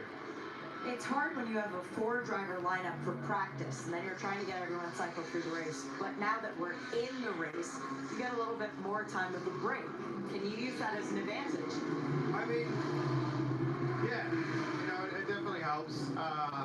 We missed the test day as well, so we actually have to run in quite a few things, so we missed even more time on the track, and I'm sure, everyone knows here is just laps. You just need laps and laps and laps, so, I think, Tigani boys prepped a great car, and, everything's gone very smoothly, rolled out nice, and, the rest is nice, but, me and Brendan would love to be in the car, and, it's so much fun. My camera's so far away. His teammates, and Brendan's awesome, he's super quick, really talented young guys, so, yeah, I look forward to sharing with him at the end. And the secret to his success, the coffee. I want to just point over to the coffee bar that they've got. Longest line in the pit lane is not autographs for Valentino Rossi. It's the Tigani Motorsports coffee bar. Pretty empty at the moment, but yeah, the line was big at 4 a.m. this morning. That is certainly quite a big coffee bar, and I think that coffee bar will continue to fill up as the morning goes on here at Mount Panorama. 10 hours, 55 minutes to go. Maxi Goetz leads out in front over Tom Randall, then Christopher Haase and Augusto Farfus in the 46 BMW. Here we've on board with the 93 Huracan Lamborghini GT3. Currently sits in P5. 10 hours, 54 minutes to go. Expect drivers to maybe probably start making pit stops within the next 25 minutes or so. If, of course, we go green flag. Maybe within the next hour, even, of pit stops will start to come a play. And those will probably be the first pit stops that we get under green flag conditions as well. As we see a bit of a side-by-side moment with one of the BMWs. And that was an invitational class car getting in the way of one of the McLarens. Oh, that's not good. And that was in the Pro-Am class. And that was also in the GT4 class, that GT4 car. Dean Fury, going in the close to the barrier at the entry of the elbow. Getting real close to the inside barrier down there at the elbow. 10 hours, 53 minutes to go. And still this battle for the lead. It's about a four-way car battle pack for the lead here. In the early phases of this race, Tom Randall sits close in behind. Here the All-Australian lineup of the 222 STM team as we look further back down the grids. This is one of the Porsches, Picariello, going side by side there with Patterson, the 95 McLaren, sitting further back. I'm going to quickly check on the live chats. No one's chatted. Perfect. Which is one of the various tools that SRO, who govern the technical eligibility of GT3 cars, have to Hello, Edwin. manage the performance across the different makes and models. So rear wing height is measured routinely, and they were found to be in breach by a couple of mils. So they were restricted. Bailey Hall in this silver class entry, the only silver class car in the race for Valencia Rosso Motorsport, Sydney-based team. And young Bailey's a multiple race winner in Carrera Cup. One of the hardest venues on the calendar to win at too. He's dominant on the streets of Surfers Paradise. So he's pretty good on the street circuit, Bailey, making his GT3 debut. He said to me yesterday, he said, we're making a Carrera Cup car around here to do a mid-5 and a roll out in this thing, having missed most of practice on Friday, and he punch out an easy mid-4. He said it's just a slightly different world when you've got all these downforce and all this... Sorry, I got my volume super low right now because my grandpa's watching something. All good. That team, they had a horrific Friday. They got exactly one lap. A bunch of technical problems and gearbox issues and fueling dramas, but they've rebounded nicely and running along in 18th place. Sergio Perez leading a Porsche and a Ferrari down. Perez started out of position 6, 8, yep, in the AMG for Tigani Motorsport. Hits Ferrari having a look up the inside, doesn't get it done. Still with that heavy contact now. Fella up the inside of the BMW. Hall sniffs it, but that door was always going to get closed, very close to contact in turn 1 between the McLaren and BMW. David Russell in the second of the Tigani Motorsport AMG Mercedes. There's 3 of them here this weekend having a look as well. So I knew that Fella wasn't going to be very patient. He was going to get through as quickly as possible. Remembering that car starting to the back of the grid, as Richard pointed out, for a technical infringement in qualifying. Found him he's exactly halfway right now with Ricardo Fella. And I think they did a pit stop as well in that first round of pit stops, as they did. So not only is he halfway up the field, but he's got some more fuel on the tank as well. So we said right at the start that those cars will use a bit of strategy to get themselves back in the game. We're starting to see that already from the Alabama Motorsport Porsche. Yeah, which they've done. So they're 4 from the cars who've made a stop so far. Touched on 20 minutes here or there can make or break. It could be the difference between you having one extra pit stop. But bear in mind, a pit stop 80 seconds in this race, and that is a big margin. The average win margin in this race is just under 10 across its entire duration, excluding the races won by a lap. So the margins here are tiny, and one pit stop can absolutely be the difference. Mercedes AMG still 1 and 2 out in front. 10 GT3 entries, which is a record for any single manufacturer in the history of the Bathurst 12 Hour. It is such a durable car, a fast car that suits the characteristics with the big, torquey 6.2 litre V8 platform that it's in. It's basically mid-front engine car. It sits a long way back in the chassis. It's a really stable platform. It's good going up the hill. It's great going down it. But if you've seen it qualifying this weekend, they're very good across the top. They've been about as quick as anything in that middle sector. All the twisty bits from the forward cutting all the way down to the BMW M elbow. So it's a great package. That's why Mercedes-AMG is one of the most successful brands in Maguire's Bathurst 12-hour history. I feel like Maxi Guts is just driving to a lap time here. There's no point in scurrying up the road too far and burning up the whole heap of fuel, because we have a long way left to go in this one. So Maxi Goats is so experienced in AMG Mercedes.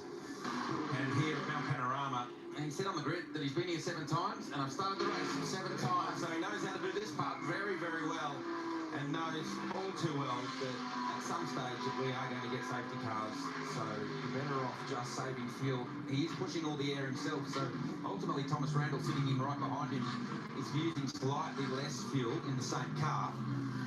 But just the fact that we've got the top 8 cars all queued up effectively almost in the same shot says to me that no one's really extending themselves right here. Got over that first bit of energy right at the start of the race. Now it's time to start locking in and just start punching out laps. We've been talking across the weekend about the best yet to win the Bathurst 12-hour, and the 40-year-old from West Germany is in that conversation. He was 3rd here in 2019 and 2020. Didn't race in 2021 because the race didn't happen, and then he was 3rd again in 2022, 5th in 2023. His strike rate here is extraordinary. His hit rate is very impressive, and that's why he keeps getting asked back. Right, a quick up the inside of Phil Bellis. So, fairly you put that on your CV, young rider. And he's been stacking his CV this weekend, hasn't he, Ryder? Into the 2s, and if you do a 2 around here in any car, you're doing very, very well. And then straight up the inside of a factory AMG driver. Just wanted to catch a look at this number 32 BMW, because I thought I saw a bit of damage to the front of it, and it's got significant damage to the front left. So this is going to be a story that plays out for one of the genuine contenders. So look at that, it's missing the whole right side of the front splitter and half the guard as well. So the fact that that hasn't folded back was impressive. So that's going to be something that our team, I'm not sure that they can rectify that thing in a hurry. Sort of thing you can put a whole heap of race tape on, because there's nothing to put race tape on.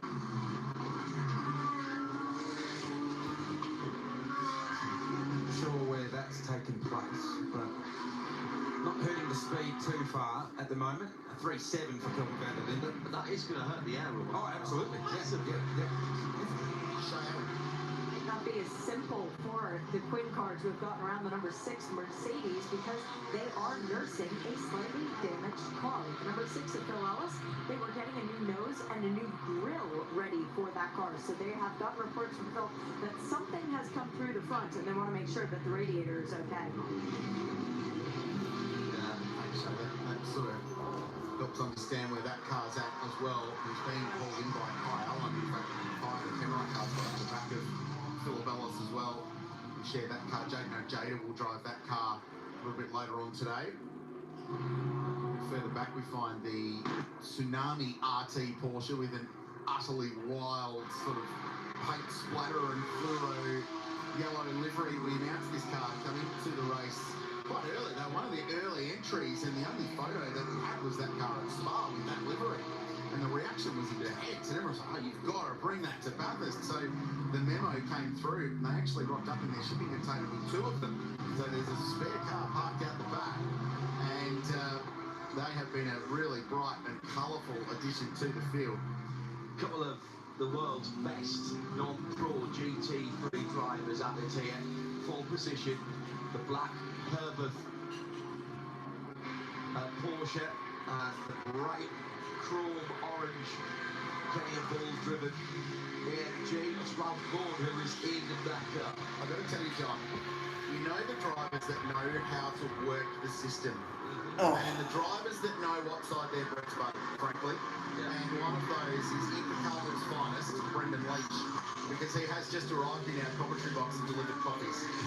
So the Guy Belmont Racing team, they're okay in my books. Thank you very much to Brendan, and g'day to Barry and Marguerite if you're watching down in the far south of New Zealand. Oh, that's yours. That's yours. Thank you. That is outstanding work.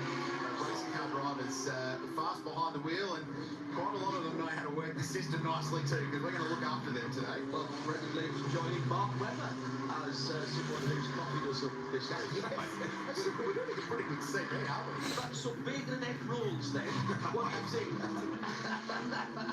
Racing drivers form an alternate queue. I'm just trying to think what team's got the best team catering I've seen up and down the back of the paddock. So we'll work on that, and breakfast isn't too far away. We're an hour and 15 minutes into the Maguire's Bathurst 12 hour. Now, ordinarily, the vast majority of all the leading cars would have been into pit lane now. If you're new to this style of racing, and especially this race, a fuel window for a GT3 car here is anywhere between 55 minutes and an hour and 15 minutes, depending on the conditions and the pace of the race. But remember, we have half an hour under the BMW M safety car, so that's going to draw that first stint of the race out. Having said that, don't think we're that far away from the first racing pit stop for this leading group of cars. Chad. Boys, you mentioned the damage to the right front corner of the BMW. I can report that down at WIT they do have the spare front splitter assembly ready to go, and that is the corner of the car that was damaged. But the plan is to not change this. It is here just as a precaution. They've already been into the pits once in the race to try and work on that damage. There's a little tiny piece that's down on the floor at the moment, and they're going to continue to try and monitor this and just make tiny repairs throughout the race. But if they need to, they can change this. If you're wondering how we got to that damage, it was another wildlife incident, and it actually happened before the Ford's one happened. So it happened very early in the race. Well, we didn't see it. It still dark. Still just not. Yeah, the bit that's missing is very dark, so... Well, the team have cut that part out. Yeah. So they've been able to start work on it. Oh. And continue to massage the front of that car over the course of the next 10 hours. Are you going to stream again later? My aunt is here. I don't know if she was coming over, but I guess I got to go shopping. I will be streaming later. Yes, I will. I will be streaming later. That's the alarming bit. Can they actually replace the nose if they needed to? That's a really good point. Shay makes. I'll be streaming in the last 2 hours. To the guard as well, and that's where the this front race. bumper assembly, the front splitter, does attach on the BMW. It's the time that it takes to replace that whole fascia. Okay, I'll see you then. BMW. Talk to you later. Okay. If we get a chance, we'll talk about the Ferrari and their modular system, but the BMW doesn't have that. It's a more traditional mounting system on the front. What time is that? So you're talking Probably 5-6 for you minutes 1:30 to midnight replace tonight. that fascia on a BMW, and you're certainly not going to give up that time. 3:30 for over me. the course of the race. That's why they haven't decided to change it. And that's the sort of thing that you look You can at check if you during need. the evolutions of cars. They have made some changes to the back of the Ford Mustang and to make that more easily serviceable. And in fact, the BMW M4 Evo at the back end, we saw that Okay.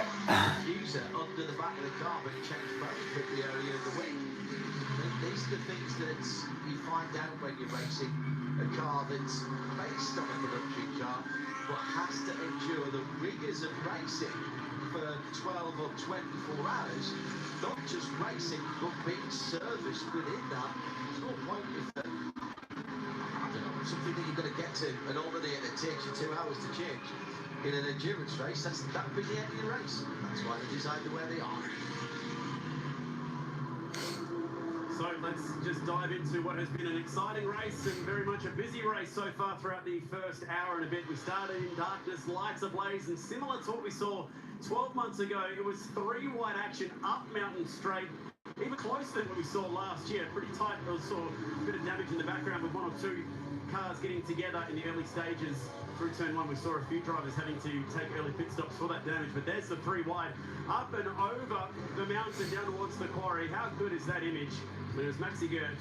So often he starts this race wrestling the lead away from Australian Thomas Randall, and this was the big moment of the race. Just watch up ahead here, the Ford with Christopher Mees at the wheel and nasty contact, unfortunately with some wildlife down Conrod. That's the damage to the left front corner and the windscreen of that car. And then just as we're getting ready to go back to racing, a massive failure for the KTM. David Crampton at the wheel. He got out of that car thankfully okay. And a couple of scary incidents in the dark here at Mount Panorama. So it was an extended safety car period with the BMW pacing the field. Back to the racing, it was the 2 Mercs that would lead us away. Kyle Allen pushing the limits across Reed Park, just dipping that right rear into the fence. And the BMW that found its way going backwards through the field after a tiny area going down towards the elbow. Since that early safety car period, it's been frantic racing at the front of this field. Maxi Gertz doing a nice job so far for Craft Bamboo. Not bad start. And we've got the At the moment, Maxi Gertz leading the way over Cameron Waters in P2, Christopher Haas. Then we've got Marciello, and then Mapelli, Jordan Pepper, Green, Campbell, Engel, Sims, Evans, Fowler, Gray, Hesser, Bates, Forward, O'Keefe, Peroni, Holdsworth, Fontana, Woods, Leach, Rauner, Kenny Apple in position 28, Curry. We've got Lee as well, rounding out your 32 cars. Maxi Gertz continues to lead the way here in the early part of this race with just under 70 minutes gone of this race. We're back up to the world feed. Represented the German brands have had a stranglehold on this one for a long time. We're just missing the Porsche in there to complete the set. But they are all very evenly matched and they all desperately want to win this race.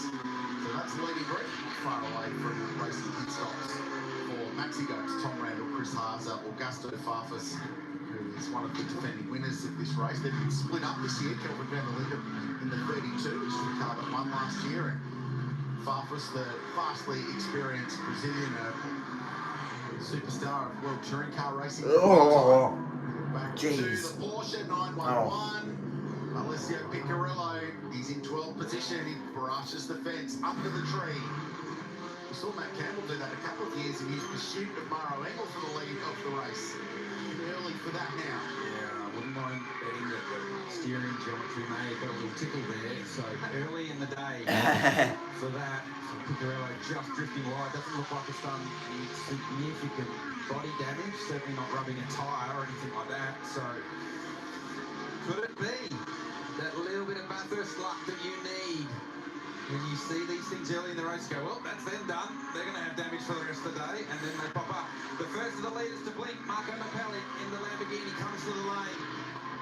So this is where we start to get an understanding of each manufacturer's fuel economy, how many laps they do. I mean, we did have the safety car intervention in the mid part of this first stint, so we're not going to get an idea of total laps, but we will certainly know now that those that go the longest here potentially have the best fuel economy. But Mapelli into the lane. So that's two warm-up laps, effectively, and 26 laps of which 7 had the safety half an hour, 7 and half an hour safety car. So still not a true read on total tank capacity or tank distance, if you like. But Mapelli in. New tyres as well. Yeah. That's interesting at this time of the day. Riding in. What colourful helmet would be Grant Denyer? Yeah, so I think Tony D'Alberto. Yep. Yep, it is Tony jumping aboard. So new tyres because new driver. I think some of the cars shift further up the field if the driver stays in. Would you double stint the early tyre? I'd be double They haven't had a lot of work. I'd be double stinting the early tyres for sure. So certainly early in the morning, nice cool conditions. Yeah. You've had that safety car period, so 7 laps of not taking all of the goodness out of the tyre. You can tell that the pit stop cycle's about to start. The first 2 cars in the race have just gone personal best sectors. Yeah. In the first and second sector. So they're starting to push on as the pit stop window happens. Tony D'Alberto leaving the lane. And you can even see leaving pit lane what a challenge it was on the cold tyre, let alone getting up the end of Mountain Straight at speed. Important thing about the tyres, no tyre warmers allowed, and we don't have enough sunshine to put them out sunbathing at the back of the pits at the moment. 12 sets of tyres were what were allowed from the start of qualifying. Into this lane comes the 27 Heart of Racing Mercedes AMG. These are the defending champions in the bronze class. Really about that car, because we saw that car come to the lane several times and fixing damage, so it would have topped the fuel off as well. Oh, have we got an issue here for one of the cars, the 44? It looks to be slow and it's got the hazards blinking. So has there been an issue for this car somewhere? No real significant. That car was running its hazards earlier on Saturday, so I wonder if they've just backed the switch somehow. I think it looks, it's a bit awkward. So there's somebody who owes the pit crew a couple of beers because ran along there in the pit for Ian James. It looks like they're not really ready here either. It's screwing. They weren't chewing because they've had all those stops. Yeah, that's right. They had the stops. They would have topped the car off. Yeah. So you'd expect that this car would have gone another 25, 30 minutes. Take work on 3 of the 4 corners. Yeah, this issue had a failure. That's why they weren't ready. And I do wonder, was there contact with maybe the Perez car? Because, anyway, we'll hear from Shay in the Elf Oil pit lane. The gutting sign across the throat was given by the mechanic who looked at the right front of the car. It's on the skate. The Heart of Racing number 27 Mercedes going back into the garage. The first of our Bro class cars to hit any sort of trouble today, guys. And also behind it, the car that pitted for the car number 6, we saw it with that front to rear contact early in the race. Looked like quite a bit of damage to that front grille, and they were picking pieces out of there to try and clear it out, but the damage not too bad to be able to send it away, mostly cosmetic. And Ian James doesn't have to buy the beers because he had broken rear suspension as he came in, so that's why he went long on those immaculately prepared and hammered down tape lines. Now, there's a load of vibration on the back of the Porsche, and Has the glow. Yeah. So that's awesome. Running so hot. Don't need taillights on a Porsche. No, Just line up the exhaust. Just ended up fueling and get it after it. Into the Audi. Wow. Chris Hazer attacking the Elf Oil pit entry. Ryder Quinn. The Quinn Audi as well. Yeah, and Garnett Patterson in the Optimum McLaren. So they've gone a lap longer than the Mercedes AMG that stopped just before. Important to note that the Lamborghini Huracan and the Audi R8 share the same V10 engine, so you'd expect that their fuel economy is very similar. Each car has different fuel tank capacity based on their BOP allowance, but very similar fuel burn for those two manufacturers. Yeah, even the Lambo's slightly different size fuel tank to the Audi, just the same engine. Yep. That's all the magic that gets spread into balance of performance. So driver change going on now for this team. So Brad Schumacher is going to jump behind the wheel of the Jamek Racing Audi. no hurry. Remember the 80 seconds, so don't worry that you think your favourite team or driver is taking too much time. And the good teams are really good at it. Yeah. Last year, WRT were unbelievable in pit lane, and with routine German efficiency, every pit stop, 80.1, 80.2, 80.1. They were amazing. And it's those tiny little moments that can make or break your race. I don't think I saw a tyre change for that car, so it looks to me like they're double stinting in the Audis. Well, that's sensible as well with Brad Schumacher getting in to keep him on a hot tyre, a warm tyre. Chad? Yeah, that is a firm gap. I was just about to mention that. I think it might be the same also for the Quinn Audi behind them too. So we'll actually keep an eye on Tony D'Alberto's early pace in his stint versus Brad Schumacher. You expect that Tony, with his experience, to be faster than Brad, but he's on a cold tyre right now. Yeah. So D'Alberto's last lap was a 9.4. He's probably done 2 laps already at this stage. There he goes by. So Tony, with a huge amount of experience, was in the low 3s in practice early in the week. But just the tyre warm-up takes a long time. So all part of strategy. Teams will double stick tyres early in the race. You made the point, John, that only 12 sets of tyres. That's not just for the race. That's the entirety of the weekend. Into pit lane was the 99 Corvette, but it's gone across the gravel track. Entry denied. Yep. Go around again. The pattern is full. So the problem with go around again, Rich, is whether how aggressive you are with your fuel use and how deep into the fuel tank you go. Race later in. So Maxi Goetz in, it was Jordan Love behind the wheel. Hugely experienced guy to do that. So in the Corvette, by the way. So into the lane comes the Craft Bamboo racing car. And they've got an embarrassment of riches in drivers that they can plug in here. And that looks like Lucas Auer, who is going to jump in, I think. Maxi Goetz, what a start to the race. Managed that beautifully. Thomas Randall will go around again. So he's going to try and run a bit of clean air. Even though the pit stop times are the same for all of the cars, you can make it up on your in or out laps. Crucial. That's why you saw Chris attacking the end. Yeah, absolutely.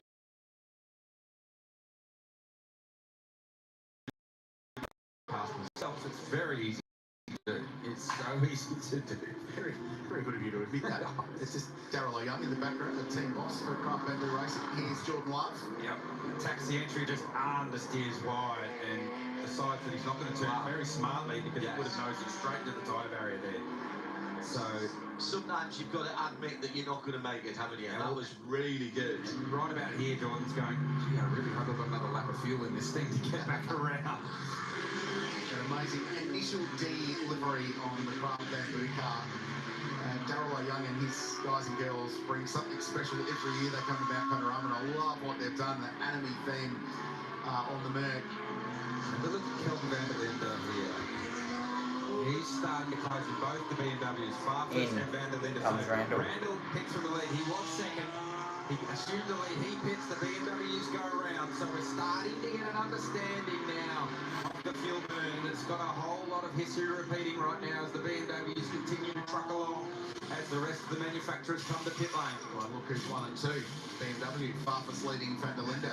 Interesting thing, I mean, look at the pace of that car. Despite the damage on the right front corner, it's still pretty rapid for van der Linde. The worry will be later in the race how that plays out, and certainly in traffic as well. Randall gets his marks. And we'll hand over to Chaz Mostert, who'll jump behind the wheel for stint number 2. He's not getting 2 posters delivered there on the right-hand side. It's what look like 2 big poster tubes going in. That's the dry ice going into the driver cooling unit. Probably, you might think you might not need that. Bad news for EMG number 44. We saw Sergio Perez earlier. Car looking awkward as he made his way across the top of the mountain and brought it into the box. Big accident. Huge one. 268. Team BRM Audi, Mark Rosser is behind the wheel. That will be a safety car immediately. And immediately behind the wheel, behind the safety car. So safety car. Second safety car interruption for the race. At one of the most awkward moments, right at Rock Skyline, under the Expel Bridge. And out goes Thomas Randall. Garth Chander has just said to me, remember last year? What happened last year, Garth? Well, the BMWs had exceptional fuel economy and they caught a safety car at the start of the race to do their pit stop under. And no, you're not watching a replay of last year's race, it's happening again. So, the tactical masterminds in the WRT garage. No point leading early, no point burning a whole heap of fuel, just cruise up to the race, save some fuel, extend your window, and you never know what might happen. And that is the key, isn't it, Garth? Incredibly, that you might say, oh, what does 1 lap make? What does 2 laps make when you've got a 12-hour race? Well, it gives you that opportunity to do something under a safety car. The other person who might actually be all right here is Alessio Picariello, because of course he's still got a bit of fuel in the tank. So he's going to get track position. 32 BMW. Does he come in again? Well, come in now, as would Kai Allen. So he was the only Mercedes that hadn't pitted at that stage. So and you wouldn't say he was saving a whole heap of fuel when he got a bit of clear track. He went a little bit mental for a few laps and made a whole heap of pace and started to catch the leaders. But that's a sorry sight, the BRM Audi R8. This team was rapid throughout practice, and they rolled the car out for qualifying and put their brand new set of rotors, brake rotors, on the car. One of them cracked, so it was a component failure, and that was, they qualified a little bit further down the field than they wanted to. Mark Rosser behind the wheel. Alex Peroni was due to jump in that car, I believe, early on in the race. Chad? Yeah, Penrite Racing are pretty good at catching a safety car in the Repco Supercars Championship. They've caught another one here right now in the 12-hour. I can see Will Davison about to have his first ever laps of Grove Racing. He's standing by suited and booted. It looks like they're going to throw some fresh Pirellis at him as well. They look brand new. So that's the good news here for these guys. They'll go fuel, tyres, driver change for Penrite Racing. Garello coming to the lane as well, to answer your question, John. And like I was saying earlier, the general rule of thumb is once you've burnt half the tank of fuel and a safety car comes, you take it.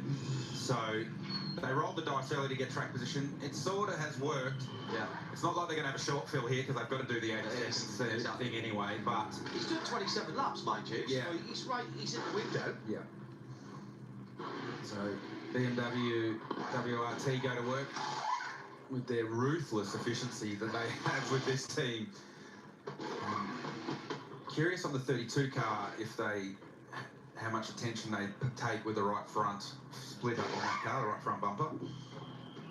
As Quilty said, it wasn't slowing the car down, and we know it's not a quick fix. So right now, you say we're leaving. They are going to. They'll have had some Bondo continue to tape it. Yeah. They'll have had some Bondo tape already cut to size, knowing those guys, and it'll be getting slapped on now. It's not like you can recreate it by tacking something on, but you'll just make sure nothing falls off, nothing's hanging around or waving around in the breeze that might catch the eye of race control, because what you don't want is a black and orange flag. Now, this is not going well for Absolute. I thought, looking to me like a few comms issues there, like when the car controller pointing to his ears, not copying. Mark Rosser climbs out of the BRM Audi. It's quite a late program to put this together. Steve Brooks, who is the Wolfbrook on the nose of that car, the man from Canterbury region on the South Island of New Zealand. And they roped in James Golding, who was on the podium here in the Repco Bathurst 1000 last October. It's a really strong program and a really fast race car. Try and get an understanding of what's happened to those guys. They want to be back. They've already been talking about it this weekend, coming back and pro cars and all sorts of stuff. So hopefully they can, and hopefully an early exit from this year's race doesn't dissuade them from that. That's the BMW M safety car. With two BMWs, 1 and 2 behind it. Shade. It was Max Getz who had the best start to the race, arguably, and you had the advantage of being able to have the clear track and control the pace. Are you happy with how that first stint went for the Mercedes? Yeah, of course. The start was great. I was on the outside. I was then on the inside for turn 2. It was like last year, a hard battle down there. We touched a few times, but then I was on the inside and I kept controlling it. Then there was an early safety car because Misi hit the kangaroo, so unfortunately this can happen here. But then after the restart, I controlled it a bit. For sure, it's not easy to take the pace in front. We tried to follow our strategy. Now it didn't pay really off because we stopped 2 laps too early, but we were running out of fuel. So now we have to find rhythm about our fuel strategy. I think that's the most important now. We will lose some places now, but anyway, it's a long race. The car fits great. We have a good pace, but I love to be in the car in the first hour here. Your adrenaline is going, so much excitement. How do you calm back down and get ready for your next stint in the car? Now I get a massage. My calves are already a bit stressed. No, anyway, it's some breakfast now, coffee, talking to the guys, following the race, take a quick, not nap, but relaxing a bit, and then I'm back in the car. So I really love it. It's one of the nicest races on earth, and I'm proud to did a start for the team, and we had the lead for so long now. We're proud to have you here. Enjoy your break, Max. Thank you. Oh, he's a great character and an awesome part of this race. It's great to have him back. Well, we're in New South Wales. There's so much to see and do here in Sydney Harbour in the early morning. We actually took the BMW drivers down to Mrs Macquarie's Point, just behind the Opera House there, early in the week to check out the local sites, and they loved checking out the Sydney Opera House and the Harbour Bridge. And they were talking about jumping on the ferry and heading up to Manly for lunch. So a lovely relaxed build-up to this race. What a beautiful part of the world for this great car race to be part of. And we thank Destination New South Wales and all the team and the government for getting involved, and Bathurst Regional Council more locally for turning on such an incredible venue for us to play once a year with the Maguires Bathurst 12 Hour. Back behind the control of the BMW M safety car for the second time today. Cars still with their speed limiters on, but it is remarkable, isn't it, how WRT do this time and time again. Chad? Interestingly, Craft Bamboo back in the lane. We saw a few years ago when we had the minimum pit stops they had to serve in the race. They decided to pit after every safety car that they could get, but second time we've seen it in quick succession. Just topping it up with fuel. We also did a bit of work on the side mirrors as well, just for vision. But I'm just wondering if it's because they lost the track position with the timing of that safety car benefiting 3 or 4 of the teams, who thought, all right, we'll happily just drop back into the pack a bit more here and keep it nice and topped up with fuel. Yeah, I think that's a very good point, Chad, that if you're going to be buried in the field, you may as well be buried in the field with as much fuel as you can take on board. Try and extend the window at the other end. Yeah. And save as much fuel as you can, the safety car, and when we get going again. So I was interested to hear what Maxi Goetz was saying to Sheridan down there in the Alfoil pit lane. That stint that he did was 31 laps with the safety car involved. Now, you don't use full fuel when you go behind the BMW M safety car, clearly, Garth. So 6-7 laps behind the safety car. What do we think that is in race laps? Probably 2, 3, maybe 4 laps on that that they've saved there. So you're talking probably about 26 27 laps at full green, and that's quite a bit down from what we saw last year. Yeah, no, they'll go further than that, but you sort of stop when you can and when it works for you. And the other thing you need to keep in your mind with this race is driver time as well. Yeah, so good point. Quite often they'll work around that from a pit stop point of view.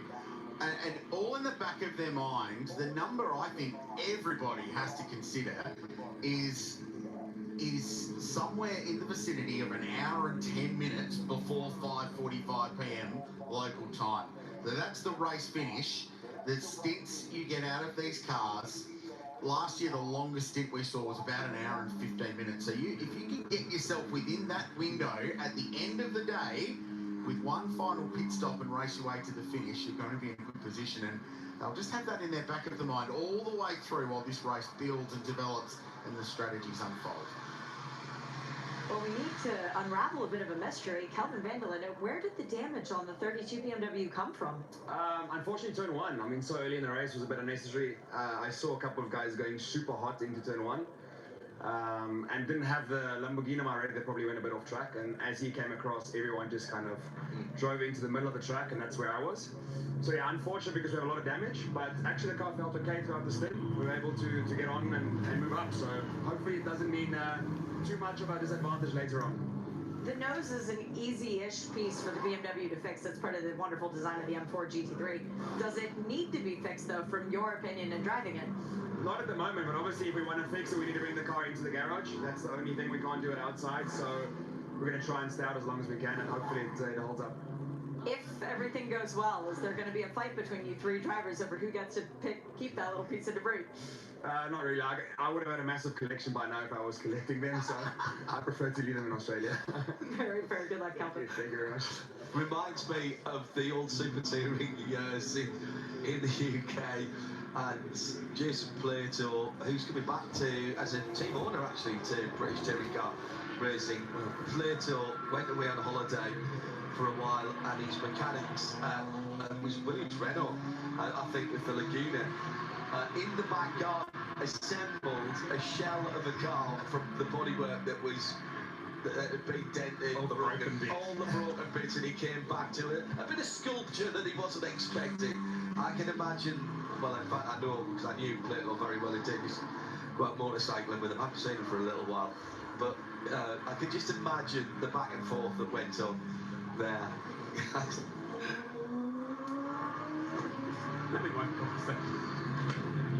Just discussing the start of that one, Thomas. 3 wide up Mountain Straight in the dark. Tick that one off your to-do list. Oh, bloody hell, that was crazy. 2 years in a row for the 12 hour, not for me though, so I'm just very happy to get through that one unscathed. I think the Porsche was pretty kind to me, but yeah, 3 wide up to turn 2 in the daytime's hard enough, let alone the night when you just cannot see anything. So yeah, that was a lot of fun. Yeah, happy to bring the car home there at the end of the stint. I think we obviously just missed the safety car by a lap, but that's all right. We've got a long way to go, and I think we've got a pretty good race car. You were heavy on the flashing lights coming up to the restart there. I like that button. It's quite handy, that button. So I think that'll get used a fair bit today. But yeah, it's a lot of fun. And yeah, Chaz is in the car now, so we'll see what he can do. But yeah, I think we've dropped a little bit for that safety car. But yeah, it's already been a wild hour and a half. So gonna get a breather, and yeah, we'll be back in the car later on. Ripper stint, mate. Well done. Thanks, Chad. Cheers. So the upshot of that safety car intervention, Crailsey and Garth, for the Audi number 268, which is now already on its way back down to the paddock with the broken rear suspension, is that the 2 WRT BMWs that were going a little bit longer have once again got the free pit stop, free in inverted commas. It still has to be the 80 seconds, but they've now done their pit stop, Garth, and they've emerged at the front of the pack, and all that is down to the fuel economy. It's a great shot of the Volante Rosso Aston Martin down through Reed Park, and the car's bottoming, sparking nicely. We see that a lot from the AMG Mercedes as they bottom out across the top of the mountain. And the glow from the exhaust pipe of the 911 Porsche as it makes its way towards the exit curb on the way out of Reed Park and up to McPhillamy. You see that on the exhaust tips of the Corvette as well. Yeah, the Audis do it as well. Yeah. Look directly into the tailpipes of the Audis. You can see the catalytic converters all glowing up bright red. So this safety car has flushed the field a little bit, and Corvette is starting to make its way to the front of the field. That car now fourth with Alexander Sims at the wheel, and the car that started last after a technical infringement in qualifying, the El Bamba Motorsport 61 Porsche, now finds its way fifth. So they've already strategized their way to the front of the field. Another team working hard on strategy in pit lane again is the number 75 Sun Energy One AMG Mercedes. And the Harder Racing team, wow, fix the rear of this car and bring it back out into the lane on the skates. Well-timed safety car for them. So Yes. Sort of minimises the damage. Yeah. Craft Bamboo in pit lane again. So we started a couple of years ago. Craft Bamboo did about 100 pit stops in the first 6 hours of the race and still found their way to the front. So they continue to top off and keep the tank full. 7 laps for that. Safety car in this lap. In this lap, there is no wave by. Light out at 19.7. The 7 laps, that repair for Ian James and the SPS Harder Racing crew was left rear suspension that was damaged. Yeah, right. Okay, so it's a split change for car 6. Joe Nojada was just giving me a bit of an update. And this one might also be wildlife related, but secondary because it was a car following another car that had a wildlife incident, if you get what I mean. So I saw this car in the lane early and they're fixing the grille. It looks like they're going to put a new grille on the car and not replace the whole front splitter at the moment. But I said it was cosmetic damage earlier, but it looks to be a little bit more serious. They'll want to hurry up, Chad, because the light's going out on the safety car. This like the field's at the top of the mountain behind the BMW and the safety car. So there's I said like 8:30 today. Craft Bamboo Racing Director's left pit lane with Lucas Hour behind the wheel, and he's heading up Mountain Straight. So we'll get to the back of the field before the race goes. But one thing you cannot do at this point is go a lap down as a pro player. It'll be very, very, very hard to come back. Well, yes and no, Rich, because don't forget we have the wave by, and there are no other cars 1 lap down right now. So if you're the first car 1 lap down, at the next safety car, you get that back. So if you're going to do the job, you do it now. So yeah, I saw this actually when Lucas Hour left pit lane. There was already a Porsche that beat him to it. So very quickly he reacted, probably got the call to form in behind the Highline Racing 911. See the wheel spin from the red and white Porsche there as they were coming on the pit lane simulator. Wow, that would be so easy to just fix that on the way out the pit lane. Yeah, very, very easy. So you can see we're expecting lights out on the BMW M safety car. Have it there. Yeah, you're way ahead of yourself. That's fine. Don't forget to catch the opening round of the Bathurst Supercars Championship next weekend, live at Break Free and Racing, and in 4K from Sydney Motorsport Park. Okay, I will. Yeah, I know what I will. I think you should stick around. So they're going to get this car out before the safety car. So the wave by, you heard it from James Taylor, the race director. It's not open yet, so the lucky dog, as we call it, isn't available. But they're going to get out. They're going to be a long way behind. And they're going to have to drive that car very, very hard, and then hopefully safety cars for that team later in the race will bring them back into play. So how hard can he push up Mountain Straight now? Now, hard as he can, but if he's on a cold tyre, you can't really push, so potentially I would be double stinning a tyre, but this lap in particular, make a bit of hay where everyone else is on a cold tyre. Correct. Valentino Rossi leads the field back to green. So green flag waving in the background doesn't mean he has to go immediately. He can choose when he wants to go now. You can see him opening up the entry. And he's got the advantage of having his teammate as the tail gunner there as well, Gar. So that took a little bit of the pressure out. It's a fantastic start by the two WRT BMWs on the restart. What the potential carburetor down the inside the Obama Motorsport Porsche having a little look at the Corvette, but managed to stay away from each other. I thought there was going to be a magnetic pull between them and the Obama Porsche on the outside getting hung out to dry. Daniel Serra in the Ferrari drives past the Porsche. So great restart from the BMWs. Not a particularly special one from Will Davison, I don't think. And that's bottle all this build up side by side through Griffin's Bend. The Porsche is right in the thick of this. The Absolute Racing car's in there as well. And the silver class car with Bailey Hall is actually a lap back. So he's not fighting for track position. That's the red and white car, the second of the red and white cars in this queue. But Daniel Serra making ground, getting advantage there in car number 26 for Arise Racing GT. It was Will Davison that really struggled coming to the line at the final corner and bottled the field up. So when Kurt Batchelor had a look up the inside at turn 1 and bottled the rest of the field up, Daniel Serra, thank you very much. I wasn't sure whether he was going to get around the outside, but was able to do that over the crest. It's probably the other thing we should have pointed out. If you're new to the Maguire's Bathurst 12 out, restarts really intense. Yeah. Really intense. Really? Yeah, absolutely. The positions gained on the timing tower, the totem to the left-hand side of the screen. The leading car up 6 seconds on the WRT BMW's up 10.17. Positions gained for the number 100 in third. And how about 28 positions gained for 6th place Klaus Bachler? Incredibly, on his first visit to the mountain.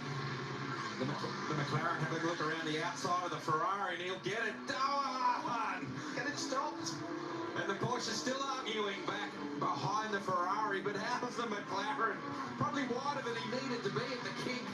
And grabbed a handful of opposite lock, full throttle at 280 k an hour. My internal monologue was going, I think it might be good for Daniel Serra just to let that car go, because sometimes there's nothing worse than a lapped car trying to unlap itself, getting all racy to work out your race. Now the Porsches are playing the 2 factory-supported entries, one from November Motorsport, one from Absolute Racing, Asian-based team. Just in behind that is Chaz Mostert. He's the guy you want on your side on a feisty restart at Mount Panorama. And Triple Two's got a very good run out the corner.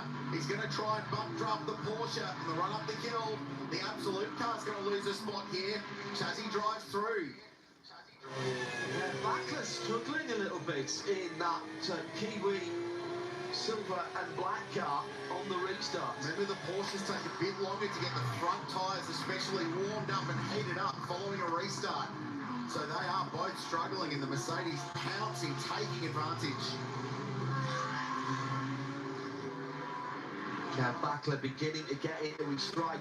It is really interesting, isn't it, that you see the cars beginning to come to life and get that front grip, particularly on the Porsches. The drivers just look way more confident as they commit to a corner car. Yeah, that's right. Don't forget the majority of these drivers have just jumped aboard. Yeah. So these are their first laps, some of them since yesterday morning in practice. So they haven't experienced the cold tyre warm-up with a full tank of fuel, so all learning on the run. And we have been talking about it all week in practice and qualifying, and even at the start of the race, just that the tyre warm-up is taking more than we expected. 3, 4, 5, 6 laps sometimes in race conditions to get the tyre temperature that you need to feel confident. Chaz Mostert looking racy. As Carl made the point, the Porsches traditionally do take an extra couple laps for the front tyre. And with the Mercedes being front engine, that activates his tyres very quickly. Chaz Mostert, we know how good he is early in the morning here at Mount Panorama. It's everything you don't want on a Porsche, actually, because you've got a full tank of fuel which sits at the front and you've got cold tyres. I thought you just meant Chaz Mostert behind it. Well, there is that as well. That is a fair point, well made and beautifully presented, Mr. Six. Thank you, JT. Coming down to 2 hours completed already. Where's that gone? 6 minutes to go before the 10-hour mark, and it's getting feisty again on the restart. Cold tyres, remember, on the restart. No tyre warmers allowed, and it's still Valentino Rossi leading out from his teammate Charles Vett for 2 WRT BMWs ahead. The top of the timing and scoring showing BMW, then the AMG of Will Davidson, and then Alexander Sims up in the 4th for the Corvette. Elf Oil slick pass, and it's going to be Bailey Hall trying to get himself back on the lead lap of the race. So silver class cars a lap down. Carrera Cup graduate hasn't announced plans for this year, but I understand they're pretty big. So looking forward to seeing what the young Queenslander's got up his sleeve, and then has a little wobble through the King, the Scuderia Auto Art chase, and I think that is worthy of an Elf Oil slick pass. The montage of those. It's going to be Right. Really good fun.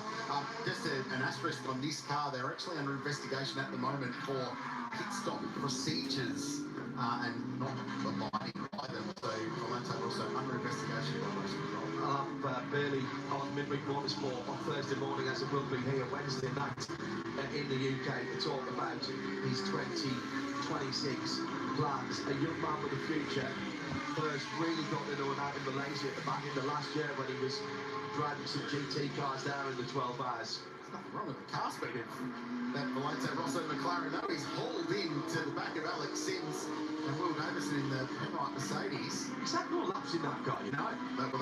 No laps on Friday. Other drivers, Max Buckler is still under pressure from Chaz Mostert. Bastian Boos is behind the wheel of that Absolute Racing yellow and black Porsche. The point I wanted to make as well is what these early safety cars have done. So it's brought that EBM Porsche into the mix. We touched on that. The other car that it's really helped is car 888 Maxime Martin. That's that sort of dark red and black GMR Mercedes AMG. That's the fourth car in this queue. They started right at the very back of the field after issues yesterday. They are now very much back in contention and on a similar strategy to all of their contemporaries that lead this field. Side by side, 77 car is the early leader. Lucas Auer gets up the inside. Off at the Scuderia Auto Art Chase is the 111. The sole remaining Invitational class car. It's Danny Studdard behind the wheel. That's that drama coming down well before where he's ended up. But then again, and he's the fastest corner in Australian motorsport currently. Well, that's not where the rear wing should be for that car. He's had an adventure. Has Danny started on? He's lost the rear on entry. I think there's been a rear wing failure as he tipped in at the kink. Wow. And if you want to know what about the airflow, as soon as you go backwards there at that speed, that has torn off that rear wing because it's not meant to be going backwards at 280 k's. So big ride for Danny Studdard in the remaining Invitational class car. And where's he headed off to? He's disappeared. Where's he gone? He's had Scotty beat him up. He's pressed the reset button, gone back. That's it. It's good. Control alt delete, absolutely. Well, literally, it's pressed the reset button and gone back to pit lane. These cars are... So he just spun at 270 k's an hour, had a little moment to compose himself, get himself 40 kilos of rear wing and front clip, and gone straight back to the IRC garage. They'll put the car on the Go Jackson. Oh, you can see the wings hanging down already. He's already Wow. Yeah, so the failure's happened already as he's tapped in. Probably going a whole lot faster when he got to the kink as well, because with no drag on from the rear wing. He's got DRS. He didn't realise. Those of you that are long-time watchers of the Australian Touring Car Championship will know that they had a sprint round here once, and they were talking to Dick Johnson as he made his way down Conrod in the Falcon, I think it was, and had a rear wing failure. As they were talking to him, as he tipped it into the chase, and he went around. And commentators right then thought that maybe they caused distracted. It was just a legend that was Dick Johnson. Here we are, turn 2. A couple of outright runners. This is Grant Denyer and Tony D'Alberto and Brad Schumacher. Remember, they were running very close together earlier, and they went away with each other with strategy and come back together again. And Jules Gounon getting a little position there as well, taking the advantage. He's taken back, he has taken over the number 75, the chrome orange car from Kenny Bull in that last pit stop sequence. First thought was to Dick and Jilly sitting on the couch up in Queensland. I've seen that before. Danny Studdard.